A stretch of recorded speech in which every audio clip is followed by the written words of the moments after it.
ഇന്ന് ദേശീയതയെ മുൻനിർത്തിയുള്ള അതിൻ്റെ വിവക്ഷകളെക്കുറിച്ചുള്ള ആലോചനകളാണ് ഈ സാംസ്കാരിക സമ്മേളനത്തിൻ്റെ കേന്ദ്ര പ്രമേയമായി നിശ്ചയിച്ചിട്ടുള്ളത്.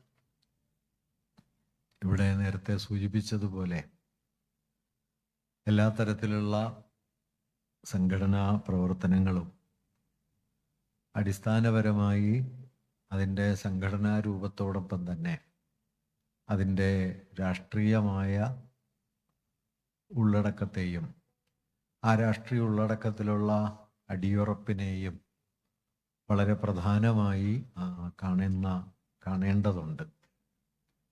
കാരണം രാഷ്ട്രീയമായ അടിയുറപ്പും വിഷയങ്ങളിലുള്ള വ്യക്തതയും ഇല്ലാതെ വരുന്നതോടെ പലപ്പോഴും സംഘടനകൾ ആൾക്കൂട്ടങ്ങളായി മാറിപ്പോകും. അത്തരത്തിലൊരു ആൾക്കൂട്ടവൽക്കരണം പൊതുസമൂഹത്തിൽ ആകമാനം നടക്കുന്നൊരു കാലമാണ് നമ്മുടേത്. നമ്മുടെ വിദ്യാഭ്യാസമായാലും നമ്മുടെ സാമൂഹ്യ ജീവിതത്തിൻ്റെ വിവിധ തലങ്ങളായാലും ഏതെങ്കിലും ഒരു വിഷയത്തെ സൂക്ഷ്മമായി മനസ്സിലാക്കി അതിൽ തങ്ങളുടേതായ സവിശേഷ നിലപാടുകൾ രൂപപ്പെടുത്തി അതിനോട് വിമർശനാത്മകമായി പ്രതികരിക്കാനൊക്കെയുള്ള ആന്തരിക ബലവും അല്ലെങ്കിൽ അതിനെ അന്വേഷിച്ചറിയാനുള്ള സന്നദ്ധതയും ഒക്കെയുള്ളവരുടെ എണ്ണം വളരെ വളരെ കുറവായി തീരുകയും വളരെ പെട്ടെന്ന് കറുപ്പും വെളുപ്പും എന്ന പോലെ വകതിരിച്ചെടുക്കാവുന്ന നിലപാടുകളാണ് ശരി എന്ന വളരെ അപകടകരമായ ഉപരിപ്ലവതയുള്ള ഒരു സമൂഹം വളരെ പ്രബലമായി തീരുകയും ചെയ്യുന്ന ഒരു സ്ഥിതിവിശേഷമാണ് ഇപ്പോൾ കേരളത്തിലുള്ളത്. കഴിഞ്ഞ കുറേയേറെ കാലങ്ങളായി ആസൂത്രിതമായി കെട്ടിപ്പടുക്കപ്പെട്ട ഒരു സംഗതിയാണത്. നമ്മുടെ വിദ്യാഭ്യാസം എന്ന് പറയുന്നത്, പ്രത്യേകിച്ച് ഉന്നത വിദ്യാഭ്യാസം എന്ന് പറയുന്നതൊക്കെ കൂടുതൽ പണി പഠിക്കലായി മാറിക്കൊണ്ടിരിക്കുന്നുണ്ട് എന്ന് നിങ്ങൾക്കറിയാം. ഇന്നിപ്പോൾ കേരളത്തിൽ ഉന്നത വിദ്യാഭ്യാസ മേഖലയിൽ ഏറ്റവും കുറവ് ആളുകൾ ഉള്ള വിഷയങ്ങൾ ബേസിക് സയൻസാണ്.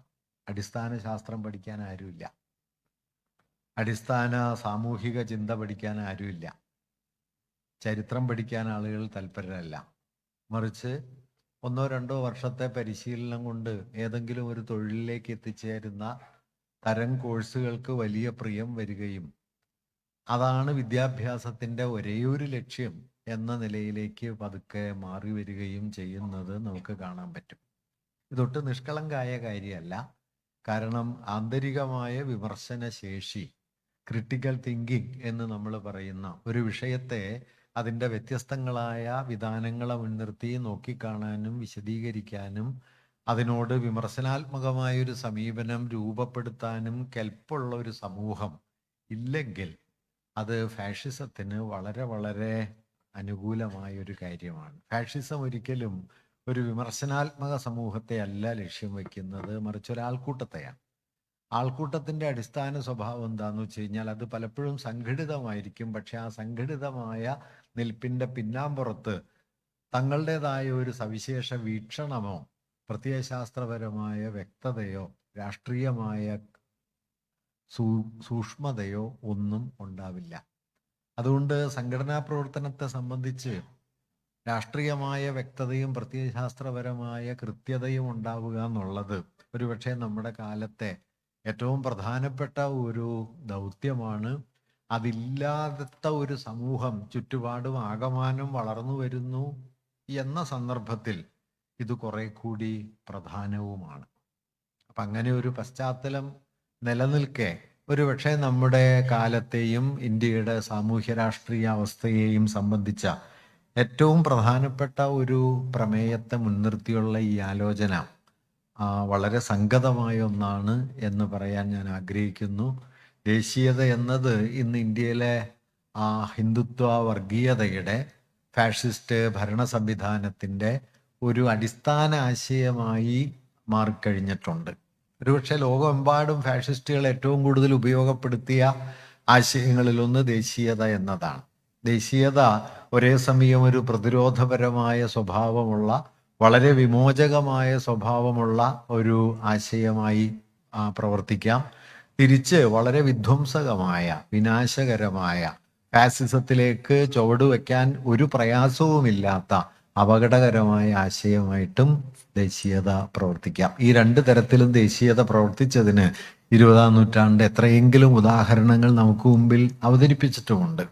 അതുകൊണ്ട് ദേശീയതയെക്കുറിച്ചുള്ള ഏതാലോചനയും നാം ആദ്യമേ തന്നെ മനസ്സിലാക്കേണ്ട കാര്യം അതിനെ ചരിത്രപരമായും അതിനെ വൈരുദ്ധ്യാത്മകമായും മനസ്സിലാക്കിക്കൊണ്ടും സ്ഥാനപ്പെടുത്തിക്കൊണ്ടും മാത്രമേ നിർവഹിക്കാൻ കഴിയൂ. അതല്ലാതെ ദേശീയത ശരിയോ തെറ്റോ എന്ന ഒരു എസ് ഓർ നോ ക്വസ്റ്റ്യൻ പോലെ നമുക്ക് ദേശീയതയെക്കുറിച്ച് പറയാൻ പറ്റില്ല. ദേശീയത എന്നതുകൊണ്ട് നമ്മൾ എന്താണ് അർത്ഥമാക്കുന്നത്, ഏത് തരത്തിലുള്ള ഒരു ബോധ്യമാണ് ദേശീയാവബോധ രൂപീകരണത്തിൻ്റെ പിന്നിലുള്ളത് എന്ന ചോദ്യം ഉന്നയിച്ചുകൊണ്ടല്ലാതെ അതിൻ്റെ ഫലങ്ങൾ എന്താണ് എന്ന അന്വേഷണത്തിൽ ഏർപ്പെട്ടുകൊണ്ടല്ലാതെ വാസ്തവത്തിൽ ദേശീയതയെക്കുറിച്ചുള്ള ഒരാലോചനയും സാധ്യമല്ല. ഞാൻ പറഞ്ഞു വന്നത്, വളരെ മൂർത്തമായ ഒരു സന്ദർഭത്തിൽ എന്താണ് ഒരു ദേശീയ ഭാവന ചെയ്യുന്നത്, ഇന്ത്യൻ ദേശീയ പ്രസ്ഥാനം എന്താണ് ചെയ്തത്, ഇപ്പോൾ എന്താണ് ചെയ്യുന്നത് എന്ന നിലയിലല്ലാതെ ചരിത്രത്തിൽ നിന്നും അതിൻ്റെ സാമൂഹിക പരിസരങ്ങളിൽ നിന്നും അടർത്തി മാറ്റിയെടുത്ത് ഒരാശയം എന്ന നിലയ്ക്ക് എപ്പോഴെങ്കിലും ചർച്ച ചെയ്യാൻ കഴിയുന്ന ഒന്നല്ല ദേശീയത എന്ന ഒരു ഭൗതിക പ്രതിഭാസം. അതുകൊണ്ട് ദേശീയതയെക്കുറിച്ചുള്ള ഏതാലോചനയും അതിൻ്റെ മൂർത്തമായ ഒരു ചരിത്ര ബന്ധത്തിനകത്തു വെച്ച് മാത്രമേ നമുക്ക് മുന്നോട്ട് കൊണ്ടുപോകാൻ പറ്റൂ എന്നതാണ് ഒന്നാമത്തെ കാര്യം. ഞാനതിൻ്റെ മുഴുവൻ ചരിത്ര പശ്ചാത്തലവും വിശദാംശങ്ങളും പറയാൻ ഇവിടെ മുതിരുന്നില്ല. ഷിനാസ് സംസാരിക്കാനുണ്ട്, നമ്മുടെ സമയക്രമീകരണം പാലിക്കേണ്ടതുണ്ട്. അതുകൊണ്ട് അതിനെ സംബന്ധിക്കുന്ന ചില അടിസ്ഥാന ആശയങ്ങൾ മാത്രം ഒരു 40 മിനിറ്റ് കൊണ്ട് ഞാൻ പറയാം എന്നാണ് കരുതുന്നത്. നിങ്ങളുടെ അടുത്ത സെഷൻ ഇതിന് ശേഷം തുടരേണ്ടതുണ്ടല്ലോ. ദേശീയത ഏറ്റവും ലളിതമായി പറഞ്ഞാൽ ദേശീയത ഒരു ആധുനിക ആശയമാണ്. ആധുനിക ലോകം രൂപപ്പെടുത്തിയെടുത്ത പ്രധാനപ്പെട്ട രാഷ്ട്രീയ ആശയങ്ങളിൽ ഒന്നാണ് ദേശീയത.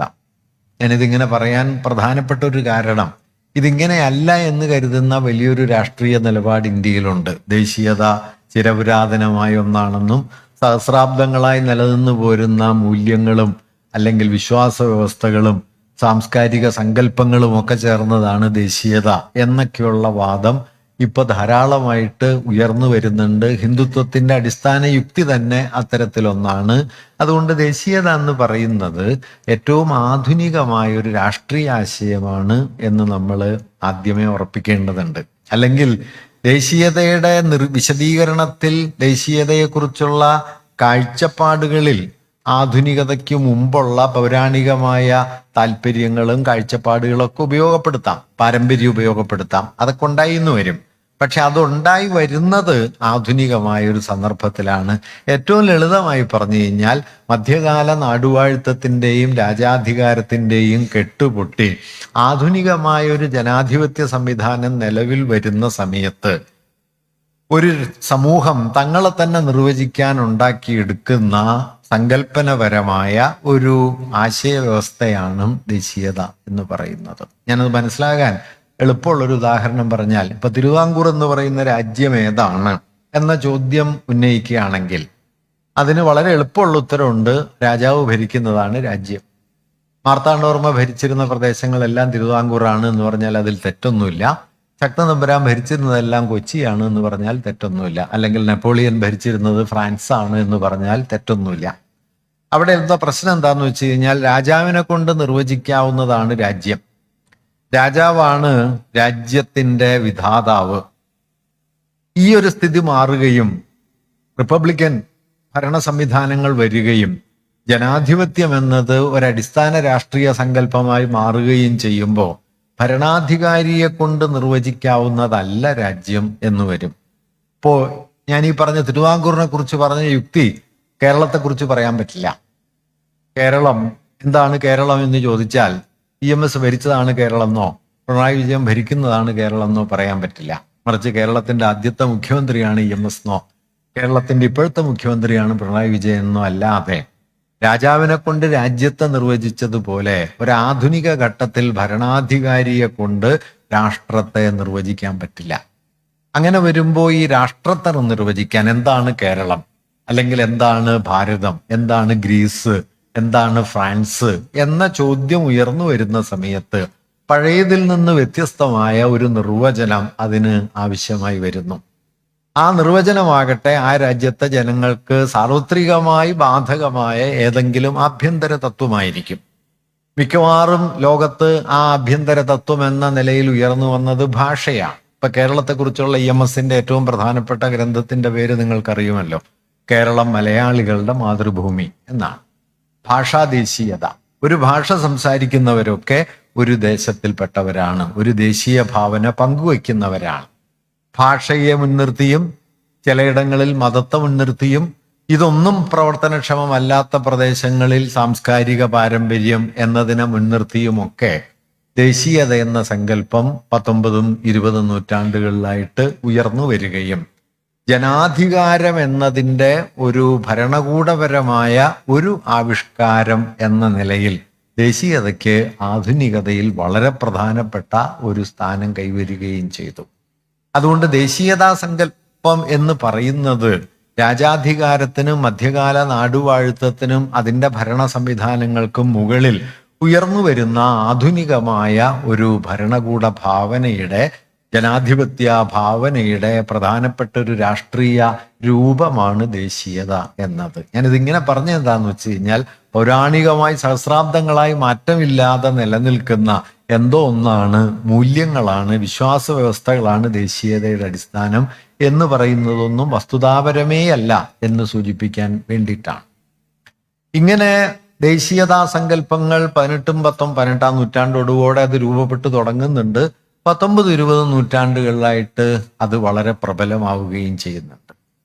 ഈ ദേശീയതാ സങ്കല്പം 19 നൂറ്റാണ്ടിൽ യൂറോപ്യൻ രാജ്യങ്ങളിൽ വികസിച്ചു വരുന്നതും 20 നൂറ്റാണ്ടിലൊക്കെ ഇന്ത്യ പോലുള്ള മൂന്നാം ലോകമെന്ന് വിളിക്കപ്പെട്ടിരുന്ന പ്രദേശങ്ങളിൽ വരുന്നതും ഒരേ നിലയ്ക്കല്ല.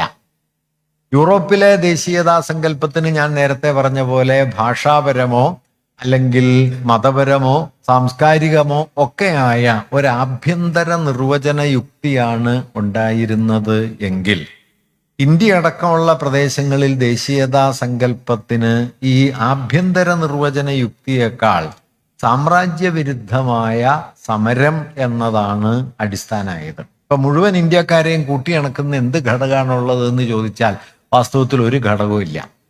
ഇന്ത്യക്കാർ മുഴുവൻ സംസാരിക്കുന്ന ഒരു ഭാഷയില്ല, ഇന്ത്യക്കാർ മുഴുവൻ ഉൾപ്പെട്ട ഒരു മതമില്ല, ജാതിയില്ല, സംസ്കാരമില്ല, ഭക്ഷണശീലമില്ല, നരവംശ പ്രകൃതം പോലുമില്ല. അതുകൊണ്ട് മുഴുവൻ ഇന്ത്യക്കാരും ഇന്ത്യക്കാരാകുന്നത് എങ്ങനെയാണ് എന്ന് ചോദിച്ചാൽ, നമ്മളിപ്പോൾ ദേശീയത വളരെ പ്രാചീനമാണ് എന്നൊക്കെ ധരിക്കുമ്പോഴും, ഇപ്പൊ ഞാൻ അതിനൊരു കൗതുകമുള്ളൊരു ഉദാഹരണം പറയാം. കേരളം, കേരളീയത എന്നുള്ള വാക്കൊക്കെ നമ്മൾ വളരെ വളരെ ദീർഘകാലത്തിന്റെ ഒരു ബലത്തിലാണ് പറയുക. പക്ഷെ സംസ്ഥാന അടിസ്ഥാനത്തിലുള്ള ആദ്യത്തെ ഒരു രാഷ്ട്രീയ സമ്മേളനം കേരളത്തിൽ നടന്നിട്ട് 100 കൊല്ലം കഴിഞ്ഞിട്ടേ ഉള്ളൂ. ഒറ്റപ്പാലം കോൺഗ്രസ് സമ്മേളനമാണ് കേരളത്തിലെ ആദ്യത്തെ സംസ്ഥാന അടിസ്ഥാനത്തിലുള്ള രാഷ്ട്രീയ സമ്മേളനം. അതിനേക്കാൾ കുറച്ചുകൂടി മുമ്പാണ് ഭാഷാഭൂഷണി സഭയുടെ നേതൃത്വത്തിൽ ആദ്യത്തെ ഒരു അഖില കേരള സമ്മേളനം കേരളത്തിൽ ആദ്യമായിട്ട് നടക്കുന്നത്. കേരളത്തിലെ മലയാളത്തിലെ എഴുത്തുകാരെല്ലാം ചേരുന്ന ഒരു സമ്മേളനം. അതിനു മുമ്പ് കേരളം എന്ന പരശുരാമ മഴയെറിഞ്ഞ് സൃഷ്ടിച്ചു എന്നൊക്കെയുള്ള സങ്കല്പം ഉണ്ടെങ്കിലും ആ സങ്കല്പത്തെ മുൻനിർത്തിയിട്ടല്ല തിരുവിതാംകൂറായിട്ട്, കൊച്ചിയായിട്ട്, മലബാറായിട്ട്, വേണാടായിട്ട്, വള്ളുവനാടായിട്ട് അങ്ങനെ പ്രാദേശികമായ സ്വത്വങ്ങളായി ചെതറിക്കിടക്കുകയാണ് ചെയ്യുന്നത്. ഇതിൽ നിന്ന് ഭാഷാപരമായ ഒരു ദേശീയ സമൂഹം എന്ന സ്വത്വത്തിലേക്ക് എത്തുന്നത് ലളിതമായി പറഞ്ഞു കഴിഞ്ഞാൽ മധ്യകാല നാടുവാഴുത്തത്തിൻ്റെയും രാജാധികാരത്തിൻ്റെയും മതാത്മകതയുടെയും കെട്ടുപൊട്ടിച്ച് ആധുനികമായ ജനാധിപത്യത്തിലേക്ക് ഒരു സമൂഹം പരിണമിച്ചെത്തുന്നതിൻ്റെ ഭാഗമായാണ് ദേശീയത പ്രധാനപ്പെട്ട ഒരു രാഷ്ട്രീയ ആശയമായി ഉയർന്നു വരുന്നത്. ഇങ്ങനെ 19 നൂറ്റാണ്ടിൽ യൂറോപ്പിലൊക്കെ ദേശീയ ഭാവന ശക്തമാകുന്നത് മിക്കവാറും ഞാൻ ഈ പറഞ്ഞതുപോലെ ഭാഷാപരമോ ഒക്കെ ആയ സങ്കല്പങ്ങളെ മുൻനിർത്തിയാണ്. ലളിതമായി പറഞ്ഞാൽ ദേശീയതയെക്കുറിച്ചുള്ള 20 നൂറ്റാണ്ടിലെ ഏറ്റവും കൂടുതൽ പ്രചാരം കൈവന്ന ഒരാശയം ആ ബെനഡിക്റ്റ് ആൻഡേഴ്സൺ എന്നു പേരായ ഒരു സാമൂഹ്യ ചിന്തകൻ രചിച്ച ഒരു ഗ്രന്ഥത്തിന്റെ പേരാണ്. ആ പേരിൽ തന്നെ ആ ദേശീയതാ സങ്കല്പത്തിന്റെ നിർവചനം കൂടിയായിട്ട് മാറുന്നുണ്ട്. ആ പുസ്തകത്തിന്റെ പേര് ഇമാജിൻഡ് കമ്മ്യൂണിറ്റി എന്നാണ്. ഇമാജിൻഡ് കമ്മ്യൂണിറ്റി, ഭാവനാ സമൂഹം. എന്തുകൊണ്ടാണ് ഭാവനാ സമൂഹമാകുന്നത്? ഞങ്ങളെല്ലാം ഒരു ദേശക്കാരാണ് എന്ന് ഒരു ജനസമൂഹം ഒരുമിച്ച് വിശ്വസിക്കാനും ആ വിശ്വാസത്തിന്റെ അടിസ്ഥാനത്തിൽ പ്രവർത്തിക്കാനും തുടങ്ങുമ്പോഴാണ് ദേശീയത പ്രവർത്തനക്ഷമാവുന്നത്. ഞങ്ങളെല്ലാം ഒരു ദേശക്കാരാണ് എന്ന് നമ്മൾ വിശ്വസിക്കുന്നു എങ്കിലും നമ്മളെ എല്ലാം ഒരേ ദേശക്കാരാക്കുന്ന എന്താണ് നമ്മിൽ എല്ലാവരിലും ഉള്ളത് എന്ന് ചോദിച്ചാൽ മിക്കവാറും ഒന്നും ഉണ്ടാവില്ല. ഒരു ഭാഷ സംസാരിക്കുന്നു എന്ന് പറയും, പക്ഷെ ഒരു ഭാഷയല്ലല്ലോ. ഇപ്പൊ കേരളത്തിൽ മലയാളികളെല്ലാം മലയാളം സംസാരിക്കുന്നു എന്നുള്ളത് ശരിയാണെങ്കിലും ഓരോ പ്രദേശത്തിന്റെയും മലയാളത്തിലേക്ക് സൂക്ഷിച്ചു നോക്കിയാൽ മലയാളം മാറി മാറി വരും. കുഞ്ഞുണ്ണി മാഷ് പണ്ട് പറയുന്നുണ്ട്, അരമലയാളിക്ക് ഒരു മലയാളം, 6 മലയാളിക്ക് 100 മലയാളം, ഒരു മലയാളിക്കും മലയാളമില്ല എന്ന് പറയും. അത് മലയാളം ഇല്ല എന്നുള്ള അർത്ഥത്തിലല്ല, ഭാഷ ഏകദാനമായ ഒന്നല്ല. ഭാഷയ്ക്ക് വ്യത്യാസമുണ്ട്, അതിൻ്റെ ഈണത്തിന് വ്യത്യാസമുണ്ട്, ഊന്നലുകൾക്ക് വ്യത്യാസമുണ്ട്. അതുകൊണ്ട് ഭാഷയിൽ പോലും ഭിന്നപ്രകാരങ്ങൾ ഉണ്ടാകുമെന്നിരിക്കെ മറ്റേത് ഘടകത്തിലും ഇത്തരം വ്യത്യസ്തതകൾ ഉണ്ടാകും. അതുകൊണ്ട് ആഭ്യന്തരമായ ഏത് തത്വത്തെ മുൻനിർത്തി നിങ്ങൾ ഒരു ദേശീയതയെ നിർവചിച്ചാലും ഉറപ്പിച്ചെടുത്താലും സംശയരഹിതമായും ആ തത്വം ഏറെക്കുറെ ഭാവനാപരമാണ്, ഒട്ടും വസ്തുതാപരമാവണമെന്നില്ല. എല്ലാവരും ഒരു ഭാഷ സംസാരിക്കുന്നു എന്നത് ഒരാശയം എന്നുള്ള നിലയ്ക്ക് ശരിയാണ്. പക്ഷെ മൂർത്തമായി ഓരോരുത്തരും സംസാരിക്കുന്ന ഭാഷയിലേക്ക് നോക്കിക്കഴിഞ്ഞാൽ പ്രദേശത്തിന്റെ, ജാതിയുടെ, മതത്തിന്റെ ധാരാളം ഘടകങ്ങൾ പ്രവർത്തിച്ച് ഭാഷയ്ക്കകത്ത് എത്രയെങ്കിലും ഭിന്നതകൾ ഉണ്ടാവും. അതുകൊണ്ട് ദേശീയതയിൽ എപ്പോഴും ഒരു ഭാവനാത്മകമായ അംശമുണ്ട്. ഭാവനാത്മകമായ അംശം എന്ന് പറയുന്നത് ഇല്ലാത്തതാണെന്ന് തെറ്റിദ്ധരിക്കരുത്. ഭാവന ഇല്ലാത്തൊരു സംഗതിയുടെ പേരല്ല. മാർക്സ് പറയുന്ന ഒരു പ്രധാനപ്പെട്ട ആശയം ഞാൻ ഉടനീളം പറയാറുള്ള ഒരു കാര്യമാണ്, an idea becomes A material force when it grips the mass എന്ന് പറയും. ജനങ്ങൾക്ക് മേൽ പിടിമുറുക്കി കഴിഞ്ഞാൽ ആശയമല്ല, ഭൗതിക ശക്തിയാണ്. ജനങ്ങൾക്ക് മേൽ പിടിമുറുക്കിയില്ലെങ്കിൽ ആളുകളുടെ തലച്ചോറിൽ വിശ്രമിക്കുന്ന ഒന്നാണ് ആശയങ്ങൾ. പക്ഷെ ജനങ്ങൾക്ക് മേൽ പിടിമുറുക്കിയാൽ പിന്നെ ആശയങ്ങൾ വെറും ആശയങ്ങളല്ല, ഭൗതിക ശക്തികളാണ്. അങ്ങനെ ചരിത്രത്തിലെ ഏറ്റവും വലിയ ഭൗതിക ശക്തിയായി തീർന്ന ഒരു ആശയത്തിന്റെ പേരാണ് ഈ ദൈവം എന്നത്. ദൈവം ലോകത്തൊരു ഭൗതിക ശക്തിയാണ്. അത് മെറ്റീരിയൽ ഫോഴ്സ് എന്നുള്ള നിലയ്ക്ക് മേശയും കസേരയും യന്ത്രവും പോലെ ഉണ്ട് എന്നുള്ള അർത്ഥത്തിലല്ല, മറിച്ച് മനുഷ്യരുടെ വിശ്വാസത്തിൽ വേരുപിടിച്ച് നിന്ന് ആ മനുഷ്യരെ വലിയ തോതിലുള്ള പ്രവർത്തനങ്ങളിലേക്ക് നയിക്കുന്ന ഒരു ഭൗതിക ശക്തിയായിട്ടാണ് ഈ ദൈവവും മതവും ഒക്കെ പ്രവർത്തിക്കുന്നത്. അതുകൊണ്ടാണ് മാർക്സ് മതത്തെക്കുറിച്ച് പറയുമ്പോൾ യുക്തിവാദികൾക്ക് ഒരിക്കലും മനസ്സിലായിട്ടില്ലാത്ത ഒരാശയം മാർക്സ് പറയുന്നുണ്ട്. If you want to avoid a situation, avoid an illusion about an existing state of affair, first of all you have to avoid the state of affair which demands an illusion എന്ന് പറയും. ഒരവസ്ഥയെക്കുറിച്ചുള്ള മിഥ്യാധാരണയെ നിങ്ങൾക്ക് ഒഴിവാക്കണമെങ്കിൽ മിഥ്യാധാരണകൾ ആവശ്യമായി വരുന്ന അവസ്ഥകളെ ഒഴിവാക്കണം. ഒരു തെറ്റിദ്ധാരണ, ഒരു മിഥ്യ നിങ്ങളുടെ മുമ്പിൽ പ്രവർത്തിക്കുന്നുണ്ട്, നിലനിൽക്കുന്നുണ്ട്. അത് ഒരു മെറ്റീരിയൽ കണ്ടീഷനിൽ നിന്ന്, ഒരു സാമൂഹ്യ ഭൗതിക അവസ്ഥയിൽ നിന്ന് ഉണ്ടായി വന്നതാണ്. സാമൂഹ്യ ഭൗതിക അവസ്ഥയ്ക്ക് ഒരു മാറ്റം ഉണ്ടാവാതിരിക്കുക, മിഥ്യാപരമായ അറിവിനെ മാത്രം തിരുത്തുക എന്നത് സാധ്യമല്ല. അറിവിന്റെ സാമൂഹ്യ അടിസ്ഥാനം എന്താണോ ആ സാമൂഹ്യ അടിസ്ഥാനത്തെ തിരുത്തിക്കൊണ്ടേ അറിവിനെ മാറ്റാൻ പറ്റും. അല്ലാതെ അറിവ് എന്ന് പറയുന്നത് തർക്കിച്ച് പരിഹരിക്കാൻ പറ്റുന്ന ഒരു പ്രശ്നമല്ല. അതുകൊണ്ട് കുറച്ചുകൂടി ക്ലാസ് എടുത്താൽ ലോകം ശരിയാവുമെന്ന് വിശ്വസിച്ചിട്ട് കാര്യമില്ല. ലോകം ശരിയാവണമെങ്കിൽ ലോകത്തിന്റെ അടിസ്ഥാന ഘടന മാറ്റണം. ചില ആളുകൾ അങ്ങനെ കരുതുന്നുണ്ട്, ഒരു 2 ക്ലാസ് കൂടി കഴിഞ്ഞാൽ ലോകം ശരിയാവുമെന്ന് കരുതുന്ന ആളുകളുണ്ടല്ലോ. അങ്ങനെ ശരിയാവില്ല, എത്ര ക്ലാസ് എടുത്താലും ശരിയാവില്ല. കാരണം ഈ ആശയങ്ങൾ നിലനിൽക്കുന്ന സാമൂഹ്യ ഭൗതിക ബന്ധങ്ങൾക്ക് മാറ്റം വരുത്താതെ നിങ്ങൾക്ക് ആശയങ്ങളെ മാത്രമായിട്ട് തിരുത്താൻ പറ്റില്ല എന്നുള്ളതാണ് വൈരുദ്ധ്യാത്മക വിചിന്തനത്തിന്റെ അടിസ്ഥാന സ്വഭാവം. യുക്തിവാദികൾ കരുതുന്നത് എന്താണെന്ന് വെച്ച് കഴിഞ്ഞാൽ കുറച്ചുകൂടി തർക്കിച്ച് കുറച്ചുകൂടി ആളുകളെ തോൽപ്പിച്ചു കഴിഞ്ഞു കഴിഞ്ഞാൽ ആളുകൾ ശരിയാവുന്നതാണ്. തോൽപ്പിച്ചു കഴിഞ്ഞാൽ സംഭവിക്കുന്നത് ആളുകൾ അവരുടെ വഴിക്ക് പോകും, നിങ്ങൾ ജയിച്ചു എന്ന് തെറ്റിദ്ധരിച്ച് വീട്ടിലിരിക്കുന്നുള്ളത് മാത്രമാണ്. അതാണ് ഇതിനകത്തുള്ള ഒരു അടിസ്ഥാന പ്രശ്നം. അതുപോട്ടെ, ഇപ്പൊ ഞാൻ പറഞ്ഞത് ഇങ്ങനെ ദൈവം എങ്ങനെയാണോ ഒരു ഭൗതിക ശക്തിയായി സമൂഹ ജീവിതത്തിൽ പ്രവർത്തിക്കുന്നത്, ഇതുപോലെ കഴിഞ്ഞ 2 നൂറ്റാണ്ട് ലോകത്തെ ഏറ്റവും മാരകമായ ഭൗതിക ശക്തിയായി പ്രവർത്തിച്ച ഒന്നാണ് ദേശീയത. അത് ലോകത്തെ വലിയ വിമോചന പോരാട്ടങ്ങളിലേക്ക് നയിച്ചു.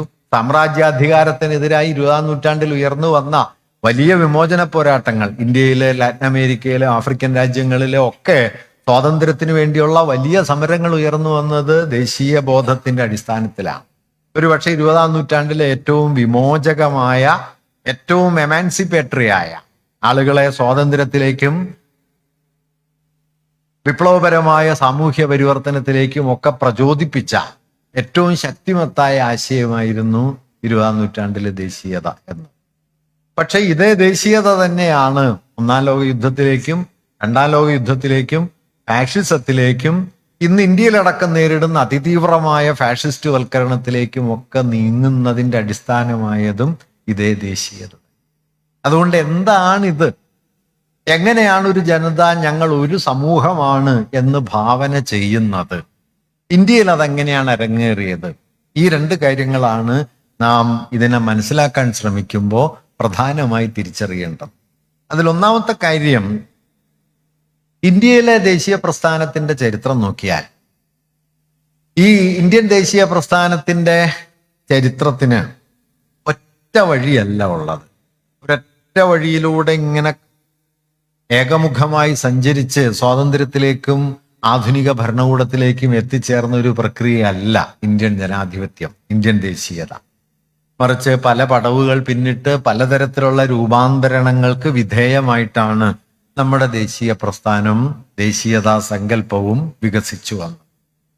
ഇതേക്കുറിച്ചുള്ള ഏറ്റവും പ്രാമാണികമായ പഠനങ്ങളിലൊന്ന് ഡോക്ടർ AR ദേശായി എന്നു പേരായ ഒരു മാർക്സിസ്റ്റ് പാരമ്പര്യം കൂടിയുള്ള ഒരു ചരിത്രകാരന്റെ social foundations of Indian nationalism, Indian ദേശീയതയുടെ സാമൂഹികമായ അടിസ്ഥാനങ്ങൾ എന്ന ഗ്രന്ഥമാണ്. ഞാൻ അതിൻ്റെ വിശദാംശങ്ങളൊന്നും പറയാതെ അദ്ദേഹം മുമ്പോട്ട് വെച്ച വാദഗതിയെ ഈ പറഞ്ഞ സന്ദർഭത്തിൽ വിശദീകരിക്കാം. അദ്ദേഹം പറഞ്ഞത്, ഇന്ത്യൻ ദേശീയത സ്വാതന്ത്ര്യപ്രാപ്തി വരെയുള്ള 1947 വരെയുള്ള കാലത്തെ എടുത്താൽ 4-5 ഘട്ടങ്ങൾ പ്രധാനമായി പിന്നിട്ട് പോന്നിട്ടുണ്ട് എന്നതാണ്. അതിൽ ആദ്യത്തെ ഘട്ടമായിട്ട് അദ്ദേഹം പറയുന്നത് 19-ാം നൂറ്റാണ്ടിന്റെ പകുതിയോടെ ഉന്നത വിദ്യാഭ്യാസം അല്ലെങ്കിൽ പാശ്ചാത്യ ആശയങ്ങളുമായി വിദ്യാഭ്യാസത്തിലൂടെ പരിചയപ്പെട്ട ഒരു മധ്യവർഗം ഉണ്ടായി വരികയും ആ മധ്യവർഗത്തിന്റെ രാഷ്ട്രീയ ധാരണ ദേശീയത എന്ന ആശയത്തെ പതിയെ പതിയെ ഉൾക്കൊള്ളാൻ തുടങ്ങുകയും ചെയ്തു. 19-ാം നൂറ്റാണ്ടിന്റെ പകുതി ഇന്ത്യ മുഴുവൻ രാജവാഴ്ചയാണ്. തിരുവിതാംകൂറിലായാലും കേരളത്തിലായാലും ഇന്ത്യയിലെ മഹാഭൂരിപക്ഷം പ്രദേശങ്ങളിലും നേർക്കുള്ള രാജവാഴ്ചയുടെ കാലമാണ് 19-ാം നൂറ്റാണ്ട്. പക്ഷെ 1857 ഇന്ത്യയിൽ ആദ്യത്തെ സർവകലാശാലകൾ വന്നു. 19-ാം നൂറ്റാണ്ടിന്റെ ആദ്യ ദശകങ്ങളിൽ തന്നെ ഇന്ത്യയിൽ ധാരാളം ഇംഗ്ലീഷ് വിദ്യാലയങ്ങളും കലാലയങ്ങളും വന്നു. അത്തരം സ്ഥാപനങ്ങളിലൂടെ ആധുനിക രാഷ്ട്രീയ ആശയങ്ങളുമായി ഇന്ത്യയിലെ മധ്യവർഗം പരിചയപ്പെടാൻ തുടങ്ങി. അങ്ങനെ പരിചയപ്പെട്ടപ്പോഴാണ് ജനാധിപത്യം, റിപ്പബ്ലിക്കനിസം അല്ലെങ്കിൽ മതനിരപേക്ഷത, രാഷ്ട്രം മുതലായ സങ്കല്പങ്ങളൊക്കെ ഈ വിഭാഗത്തിന്റെ വീക്ഷണത്തിലേക്ക് പതിയെ പതിയെ കടന്നു വരികയും, അങ്ങനെ വന്നപ്പോ നാഷണലിസം എന്ന് വിളിക്കുന്ന ഒരു പ്രദേശത്തെ ജനങ്ങളെ ആകമാനം ചേർത്ത് നിർത്തുന്ന സത്താപരമെന്നോ അല്ലെങ്കിൽ അടിസ്ഥാനപരമെന്നോ വിളിക്കാവുന്ന ചില ഘടകങ്ങളുണ്ട്. അങ്ങനെയാണ് രാജ്യത്തെ മനസ്സിലാക്കേണ്ടത്. അല്ലാതെ രാജാവ് ഭരിക്കുന്ന രാജ്യം എന്ന നിലയിലല്ല രാജ്യങ്ങളെ മനസ്സിലാക്കേണ്ടത് എന്ന വീക്ഷണഗതി അഭിഭാഷകരായും ജഡ്ജിമാരായും സർക്കാർ ഉദ്യോഗസ്ഥരായും ഒക്കെ പ്രവർത്തിക്കുന്ന വളരെ ന്യൂനപക്ഷം വരുന്ന ഒരു വിഭാഗത്തിന്റെ ഒരാശയം എന്ന നിലയിൽ രൂപപ്പെട്ടു. ഇങ്ങനെ 19-ാം നൂറ്റാണ്ടിന്റെ പകുതിയോടെ അല്ലെങ്കിൽ അവസാന ദശകങ്ങളിൽ അഭ്യസ്തവിദ്യരായ മധ്യവർഗത്തിന്റെയും ഉപരിവർഗത്തിന്റെയും വൈജ്ഞാനിക രാഷ്ട്രീയ ധാരണ എന്ന നിലയിലാണ് ദേശീയതാ സങ്കല്പം ആദ്യമായി വേരുപിടിച്ചു തുടങ്ങുന്നത് എന്ന് അദ്ദേഹം പറയുന്നു. പക്ഷെ അതിന് ഭൗതിക അടിസ്ഥാനങ്ങളൊന്നുമില്ല. ഏതെങ്കിലും ഒരു സാമൂഹ്യ വർഗം അവരുടെ രാഷ്ട്രീയ ആശയമായി ദേശീയതയെ ഏറ്റെടുക്കുന്നില്ല. മറിച്ച് ഇങ്ങനെ വിദ്യാഭ്യാസം നേടിയ ചിലർ തങ്ങളുടെ തലച്ചോറിൽ, തങ്ങളുടെ ബോധത്തിൽ സൂക്ഷിക്കുന്ന ഒരു പൊളിറ്റിക്കൽ ഐഡിയ എന്ന നിലയിൽ ദേശീയത നിൽക്കുന്നു. ഇതിൽ നിന്ന് അടുത്ത പടവുണ്ടാകുന്നത് 20-ാം നൂറ്റാണ്ടിലേക്കുള്ള ഇന്ത്യയുടെ പരിവർത്തന സന്ദർഭത്തിലാണ്. അപ്പോഴേക്കും ഇന്ത്യയിൽ വാണിജ്യ മുതലാളിത്തം, മർക്കന്റൈൽ ബൂർഷ്വാസി എന്ന് വിളിക്കാവുന്ന ഒരു വാണിജ്യ മുതലാളി വിഭാഗം ഉയർന്നു വരികയും ഇന്ത്യയിലെ വാണിജ്യ മുതലാളിത്തവും ഇന്ത്യയിലെ കൊളോണിയൽ ഭരണകൂടവും തമ്മിൽ ചില വൈരുദ്ധ്യങ്ങൾ രൂപപ്പെടുകയും ചെയ്തു. കൊളോണിയൽ ഭരണകൂടം ഇന്ത്യയിൽ നടപ്പാക്കിയ ടാക്സേഷൻ, നികുതി സമ്പ്രദായം തദ്ദേശീയ മുതലാളിത്തത്തിന്റെ വളർച്ചയ്ക്ക് പല നിലയിലും വിഘാതമായിരുന്നു. ഇറക്കുമതിക്ക് ധാരാളമായി ആനുകൂല്യങ്ങൾ നൽകുക, കയറ്റുമതിക്ക് ധാരാളമായിട്ട് ചുങ്കം ചുമത്തുക എന്ന നിലയിൽ കൊളോണിയൽ ഭരണകൂടം ഇവിടെ നടപ്പാക്കിയ നികുതി നയം തദ്ദേശീയ മുതലാളിത്തത്തിന്റെ വളർച്ചയെ തടയുന്നതും കൊളോണിയൽ ഭരണകൂടത്തിന്റെയും യൂറോപ്യൻ മുതലാളിത്തത്തിന്റെയും വളർച്ചയെ വലിയ തോതിൽ സഹായിക്കുന്നതുമായിരുന്നു. അതിനെയാണ് ദാദാഭായ് നവറോജിയെ പോലുള്ള വലിയ പണ്ഡിതന്മാർ അക്കാലത്ത് വിശദാംശങ്ങൾ സഹിതം ചൂണ്ടിക്കാണിച്ച് കൊളോണിയൽ ഭരണകൂടം എങ്ങനെയാണ് ഒരു കൊള്ളയായി തീർന്നത് എന്നത് വിശദീകരിക്കുന്നത്. അക്ബറുടെ കാലത്ത് ലോക വാണിജ്യത്തിന്റെ 20% ഇന്ത്യയുടെ പങ്കായിരുന്നു എങ്കിൽ 947 ബ്രിട്ടീഷ് ഗവൺമെന്റ് ഇന്ത്യ വിട്ടുപോകുമ്പോൾ ലോക വിപണിയിൽ ഇന്ത്യയുടെ പങ്ക് ഏതാണ്ട് 1.5% താണു കഴിഞ്ഞിരുന്നു. 2 നൂറ്റാണ്ടുകൊണ്ട്. അങ്ങനെ ഇന്ത്യയുടെ സാമ്പത്തിക ജീവിതത്തെ ആകമാനം കുത്തിച്ചോർത്തുന്ന ഒന്നായിട്ടാണ് കൊളോണിയൽ ഭരണ സംവിധാനം നിലനിൽക്കുന്നത്. ഇത് ഇന്ത്യയിലെ തദ്ദേശീയ ബൂർഷ്വാസി തിരിച്ചറിയാൻ തുടങ്ങുകയും തങ്ങളുടെ വളർച്ചയ്ക്ക് വിഘാതമാകുന്ന ബ്രിട്ടീഷ് ഗവൺമെന്റിന്റെ നയത്തിനെതിരെ അവർ തങ്ങളുടേതായ ആശയങ്ങൾ രൂപപ്പെടുത്തുകയും അങ്ങനെ ദേശീയത എന്ന ആശയം ഇന്ത്യയിലെ വാണിജ്യ മുതലാളിത്തത്തിന്റെ സാമ്പത്തിക താല്പര്യങ്ങളുമായി കെട്ടുപിണഞ്ഞ് ഒരു അടിസ്ഥാന ഭൗതിക രൂപം കൈവരിക്കുകയും ചെയ്യുന്നു. ഇത് 19-ാം നൂറ്റാണ്ടിന്റെ അവസാനത്തോടെ സംഭവിക്കുന്ന ഒരു കാര്യമാണ്. ഈ 2 ഘട്ടങ്ങളിലും ദേശീയതാ സങ്കല്പത്തിനുള്ള പരിമിതി എന്താന്ന് വെച്ചാൽ അതൊരു ബഹുജന പ്രസ്ഥാനമല്ല. ആദ്യത്തേതിൽ അതൊരു ഭൗതിക ശക്തി തന്നെയല്ല. രണ്ടാമത്തേതിൽ വാണിജ്യ മുതലാളിത്തം എന്ന് വിളിക്കാവുന്ന ഒരു സാമൂഹ്യ വിഭാഗം അതിനെ ഏറ്റെടുക്കുന്നുണ്ടെങ്കിലും ആ സാമൂഹ്യ വിഭാഗം ഇന്ത്യൻ ജീവിതത്തിൽ നിർണായകമായ ഒരു ശക്തിയേ അല്ല. അതുകൊണ്ട് തന്നെ വിപുലമായ ഒരു രാഷ്ട്രീയ അടിസ്ഥാനത്തിലേക്ക് ദേശീയതാ സങ്കല്പം ഈ ഘട്ടത്തിൽ വികസിക്കുന്നില്ല. ഇതിന് മാറ്റം വരുന്നത് 20-ാം നൂറ്റാണ്ടിന്റെ ആദ്യ ദശകങ്ങളോടെയാണ്. ദേശീയത എന്ന് പറയുന്നത് ഒരു ജനകീയ സ്വഭാവം കൈവരിക്കുകയും സാർവത്രികമായി സാമൂഹ്യ ജീവിതത്തിന്റെ കീഴ്ത്തട്ടിലേക്ക് പടരുകയും ആളുകൾ ഞങ്ങൾ ഇന്ത്യക്കാർ എന്ന നിലയിൽ സ്വയം തിരിച്ചറിഞ്ഞ് ബ്രിട്ടീഷ് വിരുദ്ധമായ ഒരു രാഷ്ട്രീയ ബോധത്തെ സ്വാംശീകരിക്കാൻ ശ്രമിക്കുകയും ചെയ്യുന്നത് 20-ാം നൂറ്റാണ്ടിന്റെ ആദ്യ ദശകങ്ങളിലാണ്. സ്വദേശി പ്രസ്ഥാനം, ബംഗാൾ വിഭജനം, ദേശീയത എന്ന് പറയുന്നത് ഒറ്റ കാര്യത്തിലാണ്, അത് ബ്രിട്ടീഷ് വിരുദ്ധതയിൽ മാത്രം. തിലകന്റെ സാമൂഹ്യ വീക്ഷണത്തിലേക്ക് നോക്കിക്കഴിഞ്ഞാൽ അതിയാഥാസ്ഥിതികമായ ഹൈന്ദവ വീക്ഷണമാണ് തിലകൻ വെച്ച് പുലർത്തിയിരുന്നത്. അദ്ദേഹം ബാലികാ വിവാഹത്തിന് അനുകൂലമായിരുന്നു, വിധവാ വിവാഹത്തിനെതിരായിരുന്നു, അയിത്തോച്ചാടനത്തിന് വേണ്ടിയുള്ള ശ്രമങ്ങളെയൊന്നും അദ്ദേഹം പിന്തുണച്ചിരുന്നില്ല. അതെല്ലാം തന്നെ ഇന്ത്യയുടെ ആഭ്യന്തര പ്രശ്നങ്ങളാണ്. ഇന്ത്യൻ ദേശീയതയെ സംബന്ധിച്ച് ഒറ്റ പ്രശ്നമേ തിലകനെ സംബന്ധിച്ചുള്ളൂ, അത് പൊളിറ്റിക്കൽ ഫ്രീഡം എന്നതാണ്, രാഷ്ട്രീയ സ്വാതന്ത്ര്യം. ഇങ്ങനെ രാഷ്ട്രീയ സ്വാതന്ത്ര്യം, ബ്രിട്ടനിൽ നിന്നുള്ള സ്വാതന്ത്ര്യം എന്ന ഒരൊറ്റ യുക്തിയിൽ നിലനിൽക്കുകയും ആ ബ്രിട്ടനെതിരായ സമരത്തിന്റെ അടിസ്ഥാനമായി മതപരമായ ഒരു ഭാവനയെ ഉറപ്പിച്ചെടുക്കുകയും ചെയ്തുകൊണ്ടാണ് ഇന്ത്യൻ ദേശീയത കീഴ്ത്തട്ടിലേക്ക് പടർന്നത്. ഞാനിത് പറഞ്ഞെന്താന്ന് വെച്ച് കഴിഞ്ഞാൽ ഇന്ന് നാം നേരിടുന്ന വർഗീയവാദത്തിന് ചരിത്രത്തിൽ അത്രയും പഴക്കമുണ്ട് എന്നത് പറയാൻ വേണ്ടി. അല്ലാതെ BJP എന്ന രാഷ്ട്രീയ പ്രസ്ഥാനം ഉണ്ടായപ്പോഴോ 950-കളിൽ ജനസംഘം ഉണ്ടായപ്പോഴോ അതിനു മുമ്പ് ഹിന്ദു മഹാസഭ ഉണ്ടായപ്പോഴോ RSS എന്ന് പറയുന്ന സംഘടന ഉണ്ടായപ്പോഴോ പൊടുന്നനെ പൊട്ടിമുളച്ച ഒന്നല്ല വാസ്തവത്തിൽ ഹിന്ദുത്വം. ഹിന്ദുത്വത്തിന്റെ വേര് അടിസ്ഥാനപരമായി ഇന്ത്യ എന്ന ആശയവുമായി കെട്ടുപിണഞ്ഞ് കിടക്കുന്നുണ്ട്. അതെപ്പോഴെങ്കിലും 100% പൊട്ടിച്ചു കളയാനായിട്ട് ദേശീയ പ്രസ്ഥാനത്തിന് കഴിഞ്ഞുമില്ല. പലതരം ശ്രമങ്ങൾ നടന്നു, കഴിഞ്ഞുമില്ല. അതുകൊണ്ട് ദേശീയതാ സങ്കല്പം ജനകീയമായ വ്യാപ്തി കൈവരിച്ചു എന്നത് ഒരു ഭാഗത്ത് വലിയ ഗുണകരമായ കാര്യമായിരിക്കുകയും മധ്യവർഗത്തിന്റെയോ ഉപരിവർഗത്തിന്റെയോ തലയിലെ ആശയങ്ങൾ എന്നതിനു പകരം സാമൂഹ്യ ജീവിതത്തിന്റെ കീഴ്ത്തട്ടിൽ വേരോട്ടമുള്ള രാഷ്ട്രീയ ആശയമായി മാറി എന്നത് പ്രധാനമായിരിക്കുന്ന സമയത്ത് തന്നെ ഈ വ്യാപനത്തിന്റെ അടിപ്പടവ് മതമായിരുന്നു എന്നും മതപരമായ ഒരു ദേശീയതാ യുക്തിയാണ് അതിലൂടെ ബലപ്പെട്ടത് എന്നുമുള്ളത് ഇന്ത്യൻ ദേശീയതയ്ക്കുള്ളിലെ ഒരു വൈരുദ്ധ്യമാണ്. ഇന്നും സെറ്റിൽ ചെയ്യപ്പെട്ടിട്ടില്ലാത്ത ഒന്നാണത്. തിലകന്റെ ഒക്കെ നേതൃത്വത്തിൽ ഈ ദേശീയതാ സങ്കല്പത്തെയാണ് നമ്മുടെ ദേശീയ മഹാകവിയായ ടാഗോർ വളരെ നിശിതമായി വിമർശിച്ചത്. ടാഗോറാണ് ഇന്ത്യയിലെ ദേശീയതക്കെതിരെയുള്ള വിമർശനത്തിന്റെ കുന്തമന തുറന്ന ഒരാള്. അദ്ദേഹം നിശിതമായി ദേശീയതാ സങ്കല്പങ്ങളെ എപ്പോഴും എതിർത്തുകൊണ്ടിരുന്നു. അത് സ്വദേശി പ്രസ്ഥാനത്തിന്റെ ദേശീയ ഭാവനയെ മാത്രമല്ല, ഗാന്ധിയോട് പോലും ടാഗോർ അദ്ദേഹത്തിന്റെ അതിതീവ്രമായ ദേശീയതാ ഭാവനയോടും അല്ലെങ്കിൽ പാശ്ചാത്യ ആശയങ്ങളോടുള്ള എതിർപ്പിന്റെ പേരിലും ഗാന്ധിയോടും ടാഗോർ ഇടയുന്നുണ്ട്. ഗാന്ധിയെ മഹാത്മാവ് എന്ന് ആദ്യം വിളിക്കുന്നത് ടാഗോറാണ്. ടാഗോർ നൽകിയ പേരാണത്. ടാഗോറിനെ ഗുരുദേവ് എന്ന് വിളിക്കുന്നത് ഗാന്ധിയുമാണ്. അവർ തമ്മിൽ വലിയ ആദരവൊക്കെ ഉണ്ടായിരുന്നു. പക്ഷെ ഈ ആദരവ് ഗാന്ധിയെ വിമർശിക്കുന്നതിൽ നിന്ന് ടാഗോറിനെ തടഞ്ഞിട്ടില്ല.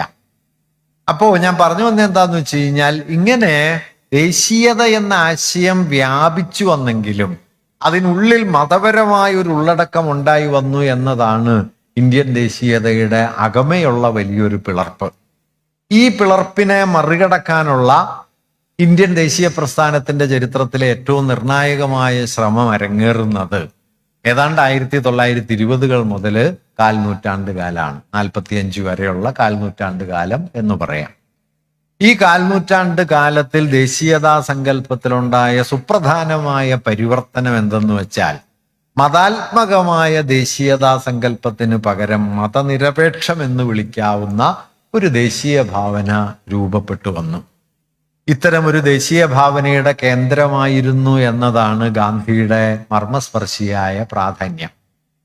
ഗാന്ധി ഇന്ത്യയിൽ 1915 വരികയും അതിനുശേഷം അദ്ദേഹം ദേശീയ പ്രസ്ഥാനത്തിന്റെ നേതാവായി മാറുകയും ചെയ്തതിന് തുടർന്ന് അദ്ദേഹം ആദ്യം ഇടപെടുന്ന ഒരു സമരം ഇവിടെ ശ്രദ്ധിക്കേണ്ടതാണ്. അത് ചമ്പാരൻ സത്യാഗ്രഹമാണ്.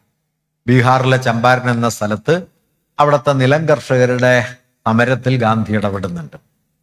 ചമ്പാരൻ സത്യാഗ്രഹത്തിന്റെ മുദ്രാവാക്യം അന്ന് വരെ ഇന്ത്യൻ ദേശീയ പ്രസ്ഥാനത്തിലോ ദേശീയതാ സങ്കല്പത്തിലോ സ്വാതന്ത്ര്യ സമരത്തിലോ ഉന്നയിക്കപ്പെട്ടിട്ടില്ലാത്തൊരു മുദ്രാവാക്യമായിരുന്നു. ആ മുദ്രാവാക്യം എന്തായിരുന്നു എന്ന് വെച്ചാൽ, അത് ബ്രിട്ടീഷുകാർ ഇന്ത്യ വിട്ടുപോകണമെന്നോ ഇന്ത്യക്കാർക്ക് ഇന്ത്യ ഭരിക്കാൻ അവസരം വേണമെന്നോ ഒന്നും ആയിരുന്നില്ല.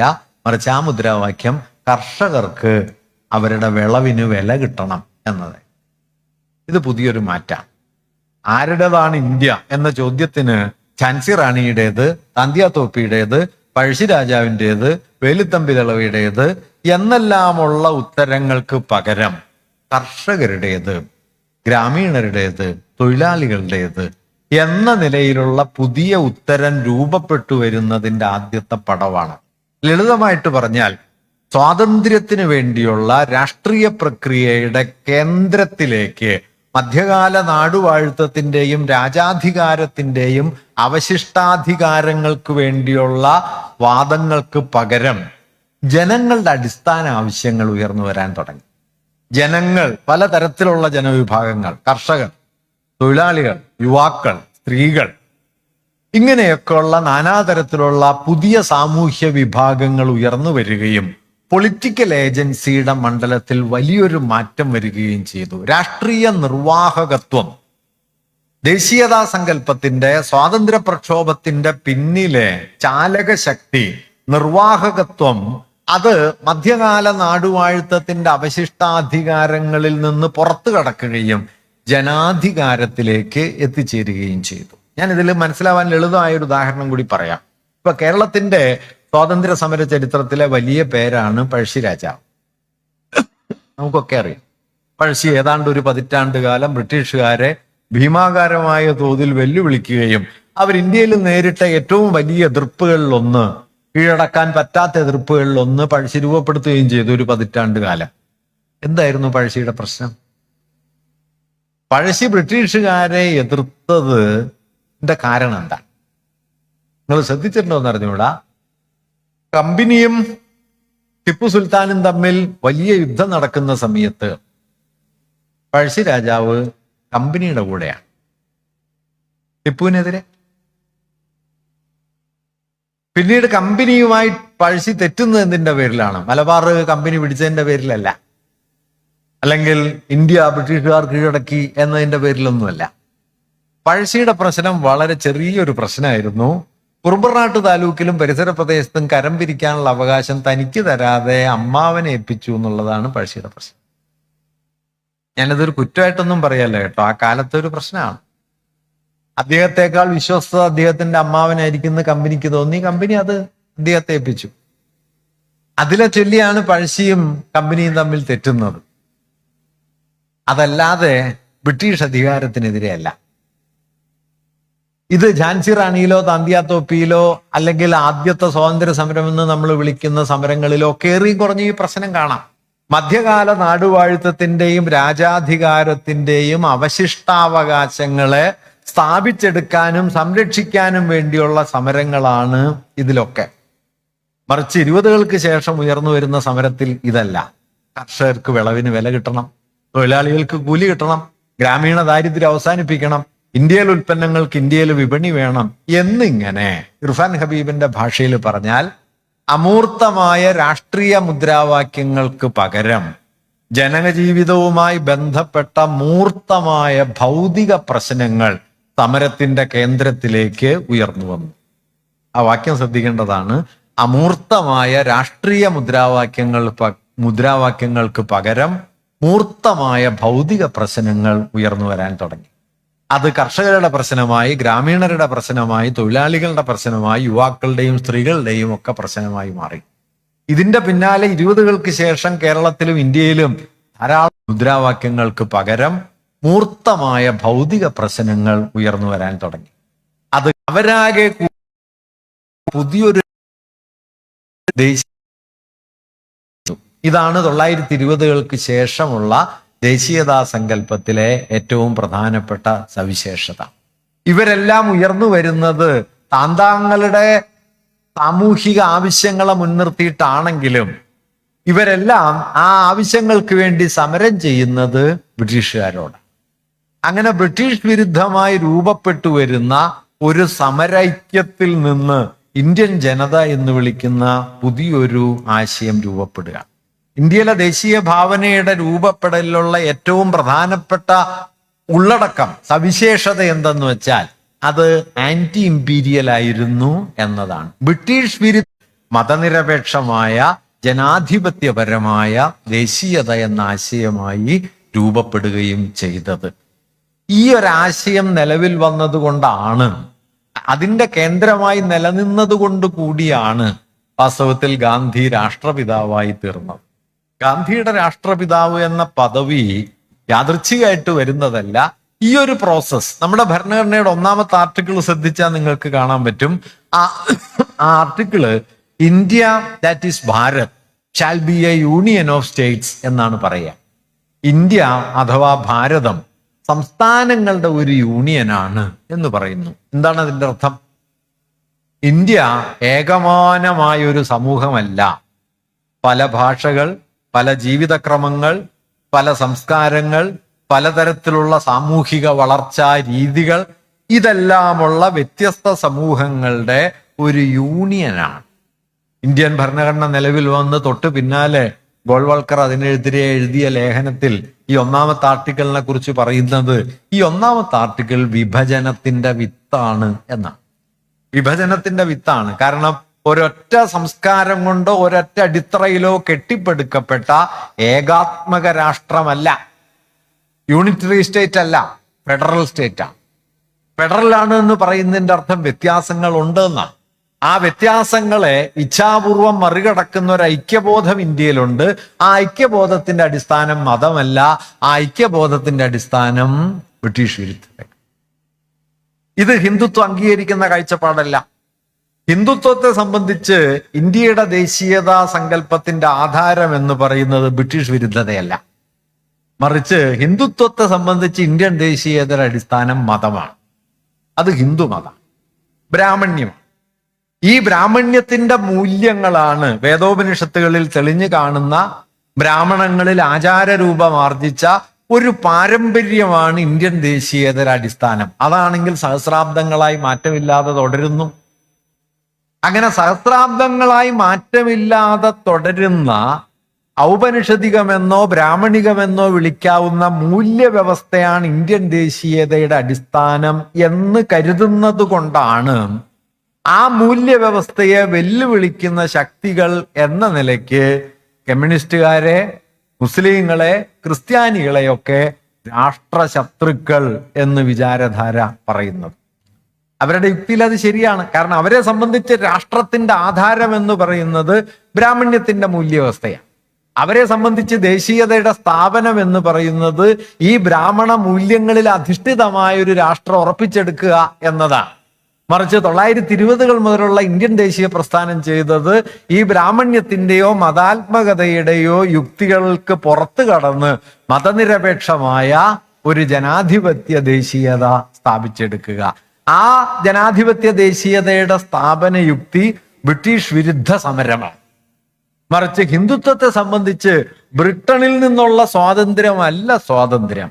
ഗോൾവൾക്കറുടെ ഒരു പ്രസിദ്ധമായ പ്രസ്താവന നിങ്ങൾ ഓർത്താല് അദ്ദേഹം പറയുന്നുണ്ട്, യുവാക്കളോട് നൽകിയ ഒരു ആഹ്വാനം, നിങ്ങൾ ബ്രിട്ടീഷുകാർക്കെതിരെ യുദ്ധം ചെയ്ത് ഊർജം പാഴാക്കരുത്. സ്വാതന്ത്ര്യം നേടേണ്ടത് ആരിൽ നിന്നാണ്? ബ്രിട്ടനിൽ നിന്നല്ല, ആഭ്യന്തര ശത്രുക്കളിൽ നിന്നാണ്. ആഭ്യന്തര ശത്രുക്കൾ 1 മുസ്ലിങ്ങളാണ്, 2 ക്രിസ്ത്യാനികളാണ്, 3 കമ്മ്യൂണിസ്റ്റുകളാണ്. എന്തുകൊണ്ട്? ബ്രാഹ്മണ്യത്തിന്റെ ഈ മൂല്യവ്യവസ്ഥയെ അംഗീകരിക്കാതെ ഇന്ത്യൻ സമൂഹത്തിനുള്ളിൽ നിലനിൽക്കുന്ന ഘടകങ്ങൾ എന്ന നിലയ്ക്കാണ് ഇതിനെ രാഷ്ട്രശത്രുക്കൾ എന്ന് വിളിക്കുന്നത്. ഞാൻ പറഞ്ഞു വന്നത് എന്താന്ന് വെച്ച് കഴിഞ്ഞാൽ, ഈ 2 സങ്കല്പങ്ങൾ ദേശീയതയുടെ പിന്നിലുണ്ട്. സഹസ്രാബ്ദങ്ങളായി നിലനിൽക്കുന്ന വേദോപനിഷത്തുകളുടെ കാലത്ത് പൊട്ടിമുളച്ച ബ്രാഹ്മണ്യത്തിന്റെ മൂല്യവ്യവസ്ഥയുടെ പിൽക്കാല രൂപമാണ് ഇന്ത്യ എന്ന് കരുതുന്ന മതരാഷ്ട്ര സങ്കല്പം. അതിനെയാണ് അവർ സാംസ്കാരിക ദേശീയത എന്ന ഒരു ഓമന പേരിട്ട് വിളിക്കുന്നത്. സാംസ്കാരിക ദേശീയത എന്ന് പറയുമെങ്കിലും ആ സംസ്കാരം സംശയരഹിതമായും ബ്രാഹ്മണ്യത്തിൻ്റെതാണ്. അതിന് പല പേരുകൾ വരും.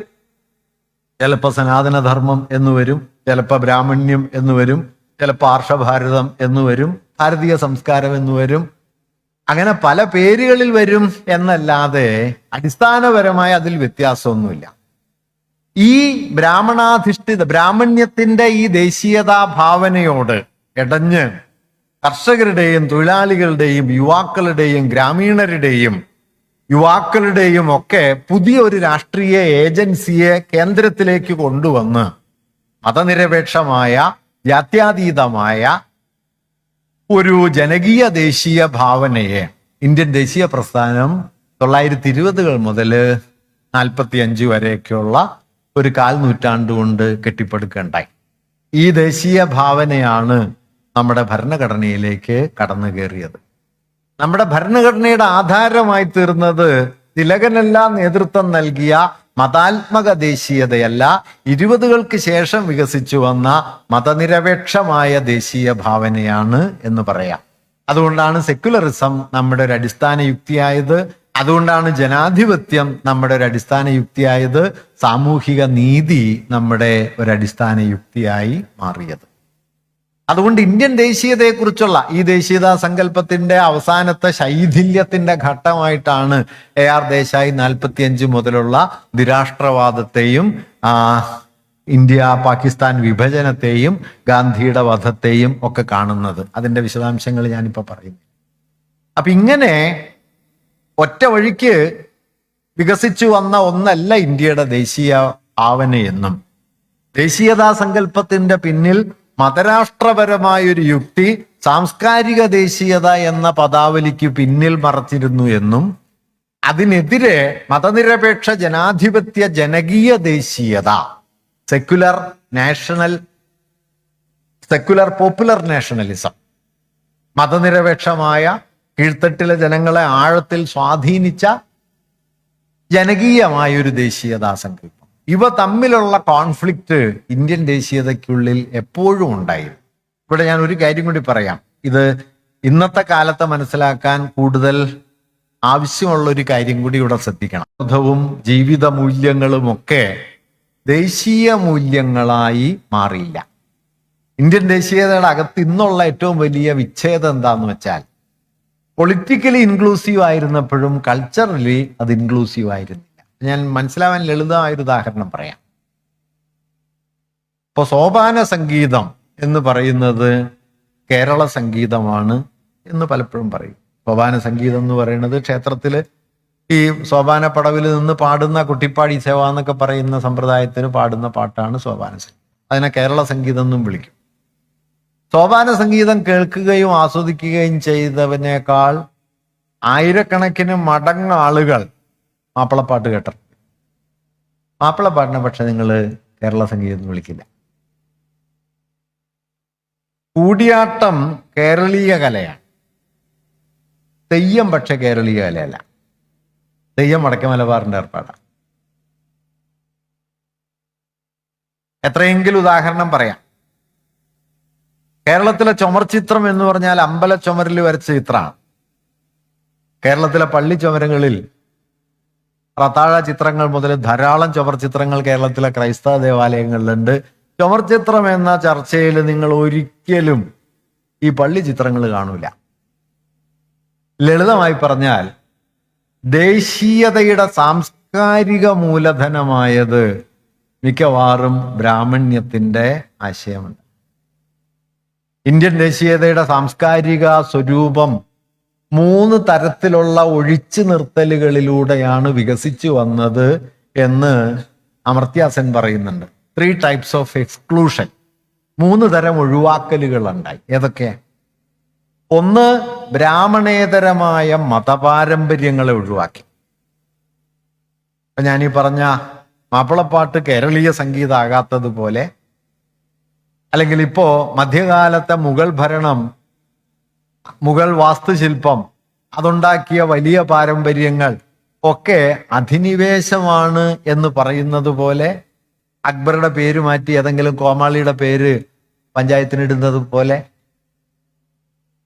നമ്മൾ ആരും കേട്ടിട്ടില്ലാത്ത ഏതെങ്കിലും കോമാളിയാണ് അക്ബറുടെ സ്ഥാനത്ത് കയറി വരുന്നത്. ഇത് സംഭവിക്കുന്നത് എന്തുകൊണ്ടാന്ന് വെച്ച് കഴിഞ്ഞാൽ ഇന്ത്യയുടെ മുഴുവൻ പാരമ്പര്യങ്ങളെയും നാഷണൽ ട്രഡീഷൻ എന്ന നിലയ്ക്ക് നമുക്ക് ഉൾക്കൊള്ളാൻ പറ്റിയില്ല. നാഷണൽ ട്രഡീഷന്റെ ഞാൻ വേറൊരു നിലയ്ക്ക് കൂടി പറയാം. ഇപ്പൊ ഇന്ത്യയെ ഉപനിഷത്തുക്കളുടെ നാട് എന്ന് പറയുന്ന പോലെ നിങ്ങൾക്ക് ഇന്ത്യയെ ബുദ്ധന്റെ നാട് എന്ന് പറയാൻ പറ്റില്ല. അങ്ങനെ ആരും പറയുന്നില്ല. എന്നാൽ ഉപനിഷത്തുകൾ ഇന്ത്യൻ ജീവിതത്തിൽ ചെലുത്തിയ സ്വാധീനത്തിന്റെ 1000 മടങ്ങ് സ്വാധീനം ബുദ്ധമതം ചെലുത്തിയിട്ടുണ്ട്. ബുദ്ധമതം വലിയ വ്യാപനമൊന്നും നേടിയ പ്രദേശമല്ല കേരളമെങ്കിലും കേരളത്തിലും ബുദ്ധമതത്തിന് എത്രയെങ്കിലും സ്വാധീനം. പക്ഷെ ഇന്ത്യയെ നമ്മൾ ബുദ്ധമതത്തിന്റെ നാട് എന്ന് വിളിക്കാറില്ല, ബുദ്ധന്റെ നാട് എന്ന് വിളിക്കില്ല, ഉപനിഷത്തുകളുടെ നാട് എന്ന് വിളിക്കും. അമർത്യ സെൻ പറയുന്ന കാര്യം, ലളിതമായ കാര്യം ഇതാണ്: ബ്രാഹ്മണേതരമായ മതപാരമ്പര്യങ്ങളെ നാഷണൽ ട്രഡീഷൻ എന്ന നിലയിൽ നമ്മൾ ഉൾപ്പെടുത്തിയില്ല, ഒഴിവാക്കി. 2, ഇന്ത്യയിൽ വികസിച്ചു വന്ന പ്രാദേശികമായ വിജ്ഞാന വൈഭവ രൂപങ്ങളെ, തദ്ദേശീയ സമൂഹങ്ങൾ പല നിലയിൽ ഉണ്ടാക്കിയെടുത്ത അറിവുകളെ, ആവിഷ്കാരങ്ങളെ ദേശീയ പാരമ്പര്യമായിട്ട് കണ്ടില്ല. അതെല്ലാം പ്രാദേശികമായ കൂട്ടായ്മകളുടെ അറിവുകളും ആവിഷ്കാരങ്ങളുമായിട്ട് മാറി. ഇന്ത്യൻ ചിത്രകലയുടെ തുടക്കം അജന്തയാണ് എന്ന് പറയുന്ന സമയത്ത് തന്നെ അജന്തയേക്കാൾ പഴക്കമുള്ളതും ഇപ്പോഴും വലിയ തോതിൽ ഉപയോഗിക്കുന്നതുമായ വർലി ചിത്രങ്ങൾ, നമ്മുടെ സാരിയുടെ പ്രിന്റുകളിലൊക്കെ വർലി ഡിസൈൻസ് ഇപ്പോഴും കാണാൻ പറ്റും. ഇന്ത്യയിൽ ഏറ്റവും കൂടുതൽ ഉപയോഗിക്കപ്പെടുന്ന ഒരു ഡിസൈനിങ് പാറ്റേൺ ആണ് വർലി ചിത്രങ്ങൾ. അജന്തയേക്കാൾ കൂടുതൽ അതിന് വിൽപ്പന മൂല്യവുമുണ്ട്. പക്ഷെ വർലി ചിത്രങ്ങളെ നമ്മൾ ട്രൈബൽ ആർട്ട് എന്നാണ് പറയുക, ഗോത്രകല. അപ്പൊ ദേശീയത എന്ന് പറയുന്നത് ഒരു പ്രത്യേക പാരമ്പര്യത്തിലേക്ക് സമ്മപ്പിക്കപ്പെടുന്നു, ചുരുക്കുന്നു. പ്രാദേശിക ആവിഷ്കാരങ്ങൾ, അനുഭവങ്ങൾ, അറിവ് രൂപങ്ങളൊക്കെ മാർജിനലാവുന്നു. ഇതാണ് രണ്ടാമത്തെ ഒഴിവാക്കൽ. മൂന്നാമത്തത്, ഇന്ത്യയിൽ വികസിച്ചു വന്ന ഭൗതിക വിജ്ഞാനത്തിന്റെ പാരമ്പര്യം. ഭൗതികവാദമല്ല, ലോകായതവും ചാർവാകവും ഒക്കെ പോലെ ഭൗതികവാദത്തിന്റെ പാരമ്പര്യമല്ല, ഭൗതിക വിജ്ഞാനത്തിന്റെ പാരമ്പര്യം. നമ്മുടെ രസതന്ത്രം, നമ്മുടെ ഗണിതം, നമ്മുടെ ജ്യോതിശാസ്ത്രം, നമ്മുടെ അർത്ഥശാസ്ത്രം പോലുള്ള, കാമശാസ്ത്രം പോലുള്ള ഭൗതിക വിജ്ഞാനത്തിന്റെ എത്രയെങ്കിലും സമ്പന്നമായ ഒരു പാരമ്പര്യം ഇന്ത്യക്കുണ്ടെങ്കിലും നാഷണൽ ട്രഡീഷൻ എന്ന സ്റ്റാറ്റസ് കിട്ടിയത് ഭൗതിക വിജ്ഞാനത്തിനല്ല, അധ്യാത്മത്തിനും മതത്തിനും അതുമായി ബന്ധപ്പെട്ട ആശയാവലികൾക്കും. അങ്ങനെ വൈദികേതര മതപാരമ്പര്യങ്ങളെയും പ്രാദേശിക സമൂഹങ്ങളുടെ വിജ്ഞാന വൈഭവങ്ങളെയും ഭൗതിക ജ്ഞാനത്തെയും ഒഴിവാക്കിയതോടെ ഇന്ത്യയുടെ സാംസ്കാരിക ഭൂതകാലം ഏറെക്കുറെ ബ്രാഹ്മണ്യത്തിന്റെ പിടിയിലായി. അതുകൊണ്ട് പൊളിറ്റിക്കലി, രാഷ്ട്രീയമായ ഉൾക്കൊള്ളൽ, മതനിരപേക്ഷവൽക്കരണം ദേശീയ പ്രസ്ഥാനത്തിൽ സംഭവിച്ചെങ്കിലും രാഷ്ട്രീയമായ ഉൾക്കൊള്ളലിന് സദൃശ്യമായ സമാനമായ നിലയിലുള്ള സാംസ്കാരികമായ ഉൾക്കൊള്ളൽ ദേശീയ ഭാവനയിൽ ഉണ്ടായില്ല. അതുകൊണ്ട് ദേശീയതയ്ക്കുള്ളിൽ തന്നെ അത് രാഷ്ട്രീയമായി മതനിരപേക്ഷമായിരിക്കുമ്പോഴും സാംസ്കാരികമായി ഒട്ടൊക്കെ ബ്രാഹ്മണികമായി തീരുന്ന സ്ഥിതി ഉണ്ടായി. ഈ വൈരുദ്ധ്യം ആദ്യകാലം മുതലുണ്ട്. ഗാന്ധി അടക്കമുള്ള ഒരാൾക്കും അത് പരിഹരിക്കാൻ കഴിഞ്ഞതുമില്ല. സ്വാതന്ത്ര്യപ്രാപ്തിക്ക് ശേഷം എന്ത് സംഭവിച്ചു എന്ന് വെച്ചാൽ പടിപടിയായി സാമ്രാജ്യവിരുദ്ധമായ ആ രാഷ്ട്രീയ ഉള്ളടക്കം ദേശീയ ഭാവനയിൽ കുറയുകയും അങ്ങനെ സാമ്രാജ്യവിരുദ്ധ ഉള്ളടക്കം കുറയുന്നതോടെ ദേശീയതയുടെ സംയോജന ശക്തി എന്ന നിലയ്ക്ക് അതിൻ്റെ മറുപുറത്ത് മതപരമായ ബ്രാഹ്മണികമായ മൂല്യങ്ങൾ വേരുപിടിക്കാൻ തുടങ്ങുകയും ചെയ്തു. 1990-കളിൽ ആഗോളീകരണം നടപ്പിൽ വരികയും സാമ്രാജ്യവിരുദ്ധ രാഷ്ട്രീയ നിലപാട് എന്നത് സമ്പൂർണമായി ഉപേക്ഷിക്കപ്പെടുകയും ചെയ്തതോടെ ദേശീയ ഭാവനയിലേക്ക് അതിശക്തമായി മതരാഷ്ട്രീയം കടന്നുകയറി. ഈ കടന്നുകയറ്റമാണ് 90-കൾക്ക് ശേഷം ആഗോളീകരണത്തിന്റെ ശക്തിപ്പെടലിന് സമാനമായ നിലയിൽ, തത്തുല്യമായ നിലയിൽ ഹിന്ദുത്വ രാഷ്ട്രീയത്തെ ഉയർത്തിക്കൊണ്ടുവന്നു. കാരണം ആന്റി ഇമ്പീരിയൽ പൊസിഷൻ നിങ്ങൾ എപ്പോ കൈവിടുന്നോ പിന്നെ ഇന്ത്യയിൽ മുഴുവൻ ഇന്ത്യക്കാരെയും കൂട്ടിയിണക്കുന്ന ഒരു പ്രധാന ശക്തിയായിട്ട് മതം മാറും. ആ മതത്തിന്റെ കെട്ടിന് കുറുകെ നീങ്ങാൻ കെൽപ്പുള്ള ഒരു പൊളിറ്റിക്കൽ ഫോഴ്സ്, രാഷ്ട്രീയമായ ശക്തി എന്ന് പറയുന്നത് സാമ്രാജ്യവിരുദ്ധതയായിരുന്നു. അത് കൈവിടുന്നതോടെ അതിൻ്റെ സ്ഥാനത്തേക്ക് മതരാഷ്ട്രീയത്തിന് കടന്നു കയറാൻ കഴിയും. അങ്ങനെ കഴിഞ്ഞൊരു 3.5 പതിറ്റാണ്ട് കൊണ്ട് മതരാഷ്ട്രീയം സാമ്രാജ്യവിരുദ്ധതയെ സമ്പൂർണമായി ഒഴിഞ്ഞു പോയ സാമ്രാജ്യവിരുദ്ധ രാഷ്ട്രീയത്തിന്റെ സ്ഥലത്തേക്ക് മതരാഷ്ട്രീയം കയറി വരികയും സാംസ്കാരിക മൂലധനത്തെ രാഷ്ട്രീയമാക്കിക്കൊണ്ട് ഭരണകൂട അധികാരത്തിലേക്ക് അവർ കടന്നു കയറുകയും ചെയ്തു. അതുകൊണ്ട് നമ്മുടെ ദേശീയതയ്ക്കുള്ളിൽ തന്നെയുള്ള ഈ കോംപ്ലക്സിറ്റി, നമ്മുടെ ദേശീയത ഒരു ഭാഗത്ത് ഇൻക്ലൂസീവ് ആയിരുന്ന സമയത്തും അതിൻ്റെ ഇൻക്ലൂസീവ്നെസ് പരിമിതമായിരുന്നു എന്ന ഒരു പ്രശ്നം. ആ പരിമിതി തന്നെയാണ് ആദ്യകാലത്തെ മതരാഷ്ട്രബോധത്തെ പിൽക്കാലത്ത് ഉയർത്തിക്കൊണ്ടുവരാനും ഒരു നിലയിൽ നമ്മുടെ ദേശീയതാ സങ്കല്പത്തെ അട്ടിമറിക്കാനും കാരണമായത്. ഇന്ന് നമ്മൾ എത്തി നിൽക്കുന്ന ദേശീയതയുടെ വർത്തമാനം എന്നാണ് നമ്മുടെ വിഷയം വിശാലാർത്ഥത്തിൽ. ഇന്ന് ദേശീയത എന്ന് പറയുന്നത് സ്വാതന്ത്ര്യ പ്രസ്ഥാനത്തിന്റെ കാലത്ത് ഇന്ത്യ ഉയർത്തിക്കൊണ്ടുവന്ന അടിസ്ഥാന സങ്കല്പത്തിന്റെ നേർവിപരീതമായി നമ്മുടെ ദേശീയത പ്രസ്ഥാനം സാമ്രാജ്യവിരുദ്ധമായ ഐക്യബോധം വഴിയാണ് വികസിച്ചു വന്നതെങ്കിൽ ഇന്ന് ഈ ഐക്യത്തിനെതിരെ, അതായത് ഏതെങ്കിലും ഒരു ആഭ്യന്തര യുക്തി കൊണ്ട് നിർവചിക്കപ്പെട്ടതല്ല ഇന്ത്യൻ ദേശീയത, ബ്രിട്ടീഷ് വിരുദ്ധത കൊണ്ട് രൂപപ്പെട്ടതാണ്. ഒരു ഭാഷ സംസാരിക്കുന്നവരാണോ ഒരു മതത്തിൽപ്പെട്ടവരാണോ എന്നതൊന്നും ഇന്ത്യൻ ദേശീയ പ്രസ്ഥാനത്തിന്റെ ചരിത്രത്തിൽ ഒരു പ്രശ്നമേ ആയിരുന്നില്ല. ഏതു ഭാഷയിലും നിങ്ങൾക്ക് എന്താ പറയുക, ബ്രിട്ടീഷ് വിരുദ്ധമായ നിലപാട് എടുത്താൽ ദേശീയ ഭാവനയുടെ ഭാഗമാകാം. ഇപ്പൊ ഇന്ത്യയാണ് ഏറ്റവും നല്ല നാട് എന്ന് ഇന്ത്യക്കാർ പാടിയത് ഒരു ഭാഷയിലല്ലല്ലോ. സാരേ ജഹാൻ സെ അച്ഛാ ഹിന്ദുസ്ഥാൻ ഹമാര എന്ന ഗാനം തമിഴ്നാട്ടിലില്ല. തമിഴ്നാട്ടിൽ ഇതേ ആശയം ഭാരതീയരുടെ കവിതയിൽ വരുന്നത് പാരിക്കുള്ളേ നല്ല നാട് എൻ ഭാരത നാട് എന്നാണ്. അവിടെ പോയിട്ട് നിങ്ങൾക്ക് ഹിന്ദി പാടി ദേശീയത ഉണ്ടാക്കാൻ പറ്റില്ല. ഹിന്ദി ഉണ്ടാവില്ല, നിങ്ങളും ഉണ്ടാവില്ല. അതുകൊണ്ട് പാരിക്കുള്ളേ നല്ല നാട്. വൈലോപ്പിള്ളി കവിതയിൽ പറഞ്ഞ പോലെയാണ്, പല വേഷത്തിൽ പല ദേശത്തിൽ പല പല ഭാഷയിൽ ഞങ്ങൾക്ക് അധിപ്പു എന്നതുപോലെ പലതായി നിന്നിട്ടാണ് ഒന്നായി മാറിയത്. ഈ പലതായി നിന്ന് ഒന്നിലേക്ക് എത്തിച്ചേർന്ന ഏകതാബോധത്തെ തകർത്തുകൊണ്ട് ഒന്നിനെ ആഭ്യന്തര യുക്തിയാക്കുന്നു. ഏതിനെ? മതത്തെ. നോക്കൂ, ഏതെങ്കിലും ഒരു ആഭ്യന്തര തത്വത്തെ മുൻനിർത്തി നിങ്ങൾ ദേശീയതയെ നിർവചിച്ചാലുള്ള അപകടം എന്താന്ന് വെച്ചാൽ ആ ആഭ്യന്തര തത്വം അതിൻ്റെ ശത്രുക്കളെ രാഷ്ട്രത്തിനുള്ളിൽ തന്നെ ഉണ്ടാക്കും. ഭാഷ എടുക്കൂ. ഭാഷയാണ് ദേശീയതയുടെ അടിസ്ഥാനം എന്ന് സങ്കല്പിച്ചാൽ അത് തെറ്റൊന്നുമല്ല. പക്ഷേ ഒരു സമൂഹത്തിലെ 100-ൽ 100 പേരും ഒരേ ഭാഷ സംസാരിക്കില്ല. ഇപ്പൊ ഇന്ത്യയിലെ ഏറ്റവും കൂടുതൽ മാതൃഭാഷാ സാന്ദ്രതയുള്ള പ്രദേശമാണ് കേരളം. 96% കേരളത്തിലെ മാതൃഭാഷ അനുപാതം. അതേസമയം തമിഴ്നാട്ടിലേക്കോ കർണാടകത്തിലേക്കോ ഒക്കെ ചേർന്നാൽ 80%, 75% ഒക്കെയാണ് മാതൃഭാഷ, അതത് ഭാഷയായിട്ടുള്ളവർ. കാരണം അവിടെ മതങ്ങളും മാതൃഭാഷയും തമ്മിൽ ബന്ധമുണ്ട്. കേരളത്തിലുള്ളൊരു ഗുണം എന്തായിരുന്നു എന്ന് വെച്ചാൽ കേരളത്തിലെ എല്ലാ മതസ്ഥരുടെയും മാതൃഭാഷ മലയാളം തന്നെ. മറ്റു പലയിടത്തും അങ്ങനെയല്ല. മതം മാറുമ്പോൾ അതിനനുസരിച്ച് മാതൃഭാഷ മാറും, മറ്റു ഭാഷകൾ വരും. കേരളത്തിൽ അതുണ്ടായിട്ടില്ല. അതുകൊണ്ട് കന്യാകുമാരിയോട് ചേർന്ന പ്രദേശങ്ങളിലോ നാഗർകോവിൽ പ്രദേശങ്ങളിലോ അല്ലെങ്കിൽ പാലക്കാടോ ഹോസ്ദുർഗിലോ ഒക്കെയുള്ള സംസ്ഥാനത്തിന്റെ അതിർത്തി മേഖലകളിലെ ആളുകളെ മാറ്റിയാൽ ബാക്കി ഭൂരിപക്ഷത്തിന്റെയും മഹാഭൂരിപക്ഷത്തിന്റെയും മാതൃഭാഷ മലയാളം തന്നെ.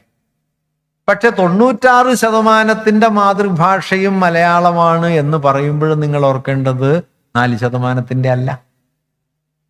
അതുകൊണ്ട് ഭാഷയെ ഒരു ആഭ്യന്തര തത്വമായി ദേശീയതയെ നിർവചിച്ചാലുള്ള ഒരു അപകടം, അത് ആ ദേശീയതയുടെ വിപരീതങ്ങളെ, ദേശീയതയുടെ അപരങ്ങൾ, ഈ അപരങ്ങളെയും ദേശത്തിനുള്ളിലുണ്ടാക്കും. ഞാൻ പറഞ്ഞത് വ്യക്തമാണെന്ന് കരുതും. ഏത് മതമാണെന്ന് കരുതൂ, ആ മതത്തിൽപ്പെട്ടവർ ദേശീയതയുടെ സ്വാഭാവിക അവകാശികളാകും, ആ മതത്തിൽപ്പെടാത്തവര് കുറഞ്ഞ ദേശീയതയുള്ളവർ. അതായത് ദേശീയതയുടെ അപരങ്ങളെ ദേശത്തിനുള്ളിൽ തന്നെ സൃഷ്ടിക്കാൻ ദേശീയതയുടെ ആഭ്യന്തര തത്വത്തിന് കഴിയും. ഇന്ത്യൻ ദേശീയ പ്രസ്ഥാനം 1920-കൾ മുതൽ വികസിച്ചു വന്നത് ഇങ്ങനെ ഒരു ആഭ്യന്തര തത്വത്തെ മുൻനിർത്തിയിട്ടല്ല, മറിച്ച് ഏതെങ്കിലും ഭാഷ, മതം, സംസ്കാരം ഒന്നുമല്ല, ബ്രിട്ടീഷ് വിരുദ്ധത.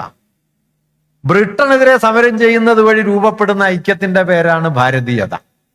അതിൽ ജാതിയില്ല, മതമില്ല, ഭാഷയില്ല, പ്രദേശമില്ല, സംസ്കാരം. അതുകൊണ്ട് എന്തു പറ്റി? എക്സ്ക്ലൂഷന് പകരം, പുറന്തള്ളലിന് പകരം ഉൾക്കൊള്ളലായിട്ടാണ് ഇന്ത്യൻ ദേശീയ പ്രസ്ഥാനം ഈ സാമ്രാജ്യ വിരുദ്ധത വഴി വികസിച്ചു വന്നത്. ഈ സാമ്രാജ്യ വിരുദ്ധമായ ഇന്ത്യൻ ദേശീയതയുടെ എക്കാലത്തെയും വലിയ ശത്രുവായിരുന്നു ഹിന്ദുത്വ രാഷ്ട്രീയം. വാസ്തവത്തിൽ ഹിന്ദുത്വത്തെക്കുറിച്ച് ദേശീയതയെ മുൻനിർത്തി എന്തെങ്കിലും പറയാമെങ്കിൽ പറയാവുന്ന ഒരേ ഒരു കാര്യം, ഇന്ത്യൻ ദേശീയതയുടെ ശത്രുക്കളാണ്. ഇന്ത്യൻ ദേശീയതയുടെ അടിയുറച്ച ശത്രുക്കളാണ് ഹിന്ദുത്വവാദികൾ. കാരണം അവര് മുഴുവൻ ഇന്ത്യക്കാരും ചേർന്നുണ്ടാകുന്ന ഇന്ത്യ എന്ന ഏകതാബോധത്തെ പിളർക്കാൻ വേണ്ടി, അതിനെ അകമേ വെട്ടിപ്പിളരാൻ വേണ്ടി മതത്തെ ഉപയോഗപ്പെടുത്തിയവരാണ്. അതുകൊണ്ട് ദേശീയതയുടെ ശരിയായ ശത്രുക്കൾ ആരാണ് എന്ന് ചോദിച്ചാൽ അത് വാസ്തവത്തിൽ ഹിന്ദുത്വവാദികളാണ്. അതുകൊണ്ടാണ് സവർക്കർ ബ്രിട്ടനെ സേവിക്കാൻ തയ്യാറായത്. അതുകൊണ്ടാണ് ഹിന്ദു മഹാസഭയും RSSും ഒക്കെ ബ്രിട്ടീഷ് വിരുദ്ധ സമരത്തിൽ പങ്കുചേരേണ്ടതില്ല എന്ന് തീരുമാനിക്കുകയും ഗോൾവൾക്കർ ബ്രിട്ടനിൽ നിന്നുള്ള സ്വാതന്ത്ര്യമല്ല, ആഭ്യന്തര ശത്രുക്കളിൽ നിന്നുള്ള സ്വാതന്ത്ര്യമാണ് ഇന്ത്യയുടെ യഥാർത്ഥ സ്വാതന്ത്ര്യം എന്ന് പറയുകയും ചെയ്തു. അതുകൊണ്ട് ഈ ദേശീയതയുടെ മതപരമായ ഭാവനയെ സാമ്രാജ്യവിരുദ്ധമായ ദേശീയ ഭാവനയിൽ നിന്ന് വ്യത്യസ്തമായിട്ട് നമ്മൾ കാണണം. ഇന്നിപ്പോ സംഭവിക്കുന്ന ഒരു കാര്യം എന്താന്ന് വെച്ചാൽ, സാമ്രാജ്യവിരുദ്ധമായ ഈ രാഷ്ട്രീയ ഉള്ളടക്കം പൊതുസമൂഹത്തിൽ നിന്നും രാഷ്ട്ര ശരീരത്തിൽ നിന്നുമൊക്കെ ഏതാണ്ട് പൂർണ്ണമായി പിൻവാങ്ങിക്കഴിഞ്ഞു. നിങ്ങൾ ഓർക്കണ്ടോന്ന് പറഞ്ഞൂടെ, പലസ്തീനിലെ ഗാസയിലെ കുഞ്ഞുങ്ങളെ അനുദിനം എന്നോണം ബോംബിട്ട് കൊല്ലുന്നു. വാസ്തവത്തിൽ നമ്മൾ ലജ്ജിക്കേണ്ടുന്ന ഒരു കാര്യം കൂടി അതിലുണ്ട് കേട്ടോ. 60,000 ആളുകൾ കൊല്ലപ്പെട്ടു കഴിഞ്ഞു, 17,000 കുഞ്ഞുങ്ങൾ കൊല്ലപ്പെട്ടു കഴിഞ്ഞു. പട്ടിണിയെ ഒരു രാഷ്ട്രീയ സൈനിക ആയുധമാക്കി ഉപയോഗിക്കുന്ന ലോകത്തെ ഏറ്റവും നീചമായ യുദ്ധതന്ത്രം ഗാസയിൽ നിന്ന് നടപ്പാവും. ലോകത്തിന്റെ പല കോണുകളിലും വലിയ പ്രതിഷേധങ്ങളുണ്ട്. എന്തുകൊണ്ടോ പക്ഷെ നമ്മൾ നിശബ്ദരാണ്.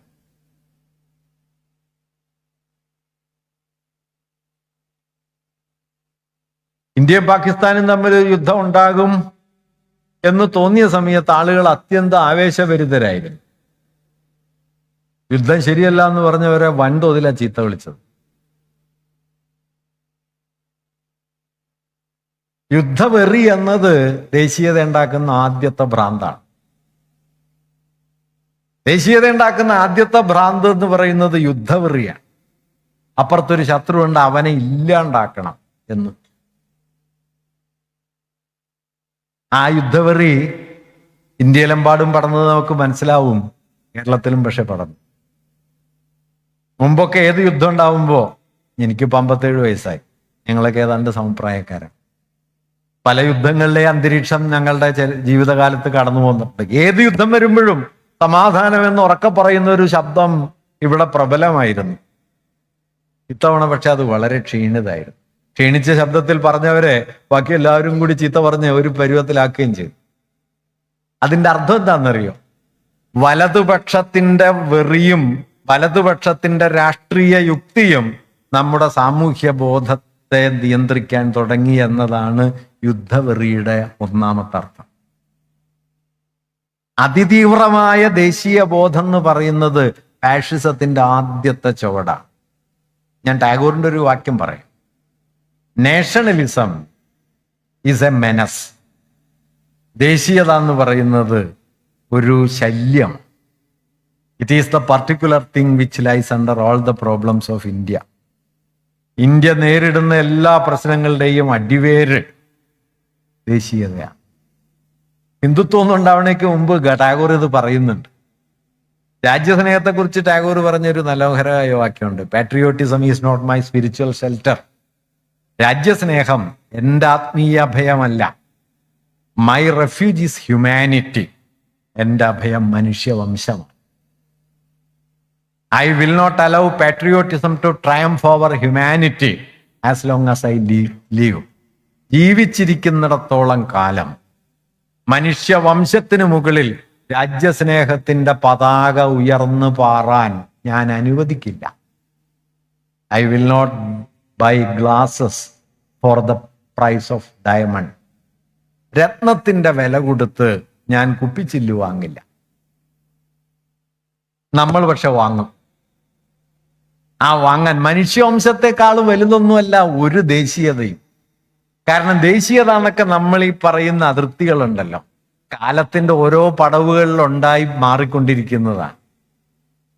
അതല്ലാതെ 5000 കൊല്ലം മുമ്പ് ഈ രാഷ്ട്രമില്ല, ഈ അതിർത്തിയുമില്ല, ഈ സംസ്കാരവും ഇല്ല. അശോകന്റെ ശിലാശാസനങ്ങളിൽ ഒരിടത്ത് പ്രത്യക്ഷപ്പെടുന്ന വിദേശികളുടെ പട്ടികയിൽ സിംഹളരോടൊപ്പം കേരളപുത്രർ ഉണ്ട്. നമ്മുടെ കാര്യം അശോകന് വിദേശികളാണ്. എന്നാൽ അശോകന്റെ സാമ്രാജ്യത്തിൽ ഖണ്ഡഹാറുണ്ട്, ഗാന്ധാരം. ഗാന്ധാരത്തിൽ നിന്നാണ് ഗാന്ധാരി വന്നത്, മഹാഭാരതത്തിലെ ഗാന്ധാരി. മൂപ്പര് അശോകൻ ഗാന്ധാരത്തെ കൂടെ കൂട്ടിയിട്ടുണ്ട്, നമ്മളെ പുറത്താക്കിയിട്ടുണ്ട്. അതുകൊണ്ട് അശോകന്റെ അതിർത്തി നമുക്ക് പറ്റൂല, അപ്പൊ നമ്മൾ പുറത്തായി പോകും. നോക്കൂ, ഇന്ത്യയുടെ നാഗരിക സംസ്കൃതിയുടെ ആധാരമായി മാറിയ ഇൻഡസ് വാലി ഇന്ന് പാകിസ്ഥാനില്ല. ഇൻഡസ് വാലി പാകിസ്ഥാനിലാണ്, ഇന്ത്യയിലൊന്നും അല്ല.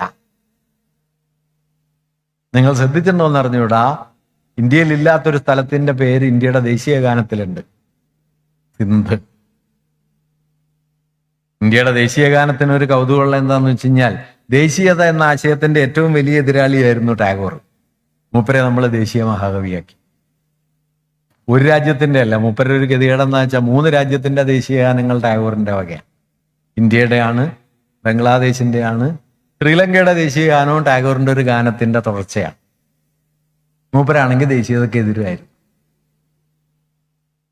അതെന്തോ ആവട്ടെ, ഞാൻ പറഞ്ഞു വന്നത് ആഭ്യന്തരമായ ഒരു തത്വത്തിൽ നിന്നല്ല, മതം കൊണ്ടോ ജാതി കൊണ്ടോ ഭാഷ കൊണ്ടോ ഒന്നുമല്ല, ബ്രിട്ടീഷ് വിരുദ്ധമായ സാമ്രാജ്യ വിരുദ്ധ രാഷ്ട്രീയം കൊണ്ടാണ് ഇന്ത്യക്കാരെന്ന നിലയിൽ രൂപപ്പെടുകയും അതിൻ്റെ രാഷ്ട്രീയ ഉള്ളടക്കം ദേശീയത കൈവരുകയും ചെയ്തത്.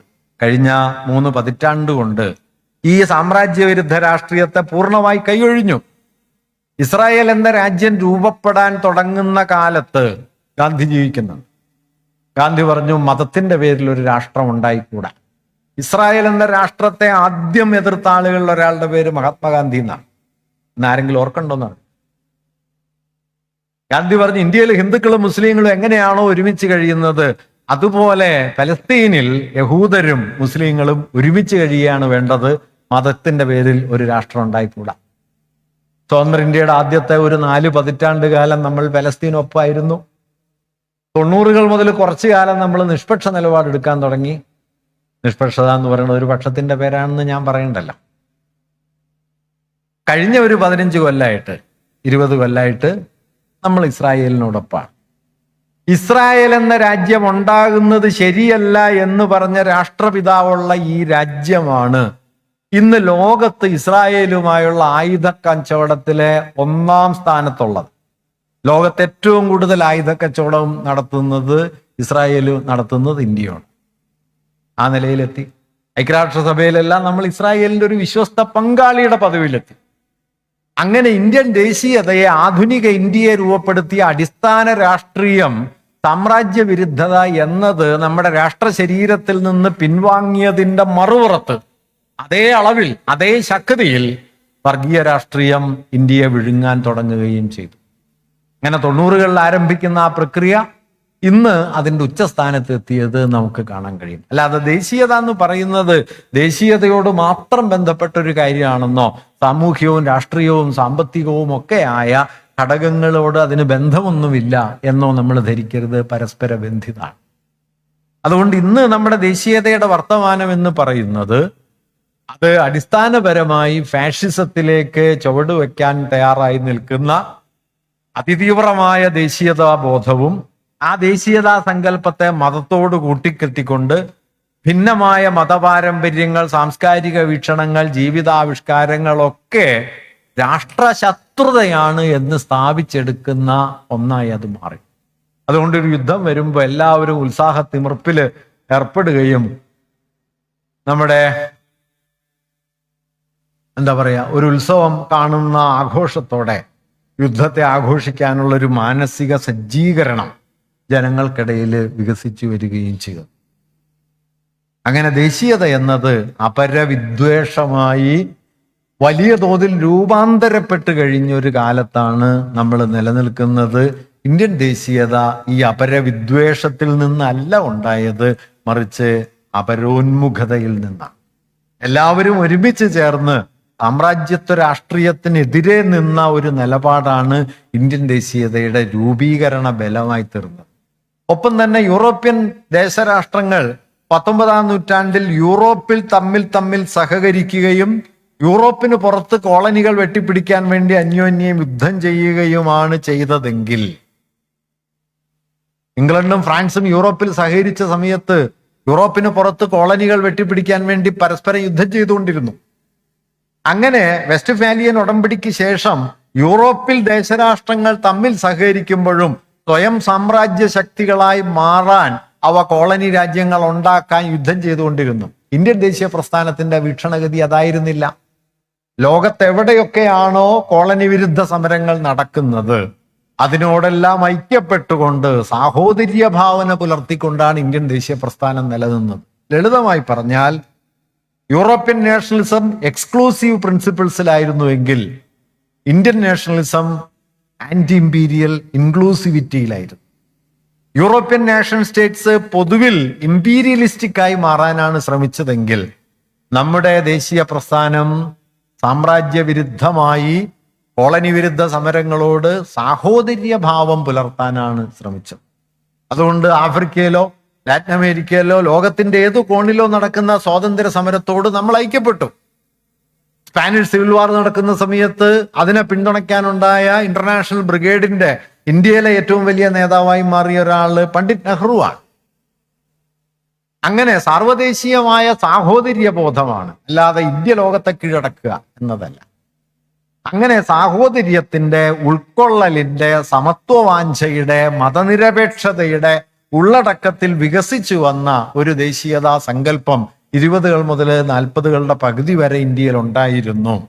അതാണ് രാഷ്ട്രത്തിന്റെ അടിസ്ഥാന ആശയങ്ങളായിട്ടും ഭരണഘടനാ യുക്തിയായിട്ടും മാറിത്തീർന്നത്. പക്ഷേ നിർഭാഗ്യവശാൽ ആ പൊളിറ്റിക്കൽ ഇൻക്ലൂഷന് സമാനമായ നിലയിൽ സാംസ്കാരികമായ ഉൾക്കൊള്ളലുകൾ ഉണ്ടാവാതെ പോയതുകൊണ്ട് ബ്രാഹ്മണ്യത്തിന്റെയും ഹിന്ദുമത യുക്തികളുടെയും അടിപ്പടവ് ഇന്ത്യൻ രാഷ്ട്ര ശരീരത്തിൽ കാര്യമായ ഒലച്ചിലൊന്നും കൂടാതെ തുടരുകയും ചെയ്തു. ആ അടിസ്ഥാനത്തെയാണ് സാമ്രാജ്യവിരുദ്ധ രാഷ്ട്രീയം ദുർബലമായ ഘട്ടത്തിൽ ഈ അടിസ്ഥാനത്തെ മുതലാക്കിക്കൊണ്ടാണ് ഹിന്ദുത്വ രാഷ്ട്രീയം വീണ്ടും അതിൻ്റെ ശക്തി സ്വരൂപം ആർജിച്ചത്. അതുകൊണ്ട് ഇന്ത്യൻ ദേശീയതയ്ക്കുള്ളിൽ തന്നെയുള്ള ഈ പരസ്പര വിരുദ്ധമായ പ്രവണതകളെ കൂടി തിരിച്ചറിഞ്ഞുകൊണ്ട് മതനിരപേക്ഷ ജനാധിപത്യ ദേശീയത എന്ന വിശാല ആശയത്തെ നമ്മുടെ പൊതുസമൂഹത്തിൽ ആകമാനം ഉയർത്തിക്കൊണ്ടുവരാനും ദേശീയതയുടെ ശത്രുക്കൾ എന്ന നിലയിൽ തന്നെ ഹിന്ദുത്വത്തെ തുറന്നു കാണിക്കാനുമുള്ള വലിയ ശ്രമങ്ങൾ നാം ഏറ്റെടുക്കേണ്ടതുണ്ട്. ഒരുപക്ഷെ ഇന്ന് നാം ഏറ്റെടുക്കാൻ ബാധ്യതപ്പെട്ട ഏറ്റവും പ്രധാനപ്പെട്ട രാഷ്ട്രീയമായ ഒരു കാര്യപരിപാടി ഇന്ത്യൻ ദേശീയതയെ സംബന്ധിക്കുന്ന ഈ ഒരു ആശയത്തെ ഉറപ്പിച്ചെടുക്കലാണ് എന്നുകൂടി ഞാൻ കരുതുന്നു. നിങ്ങൾക്ക്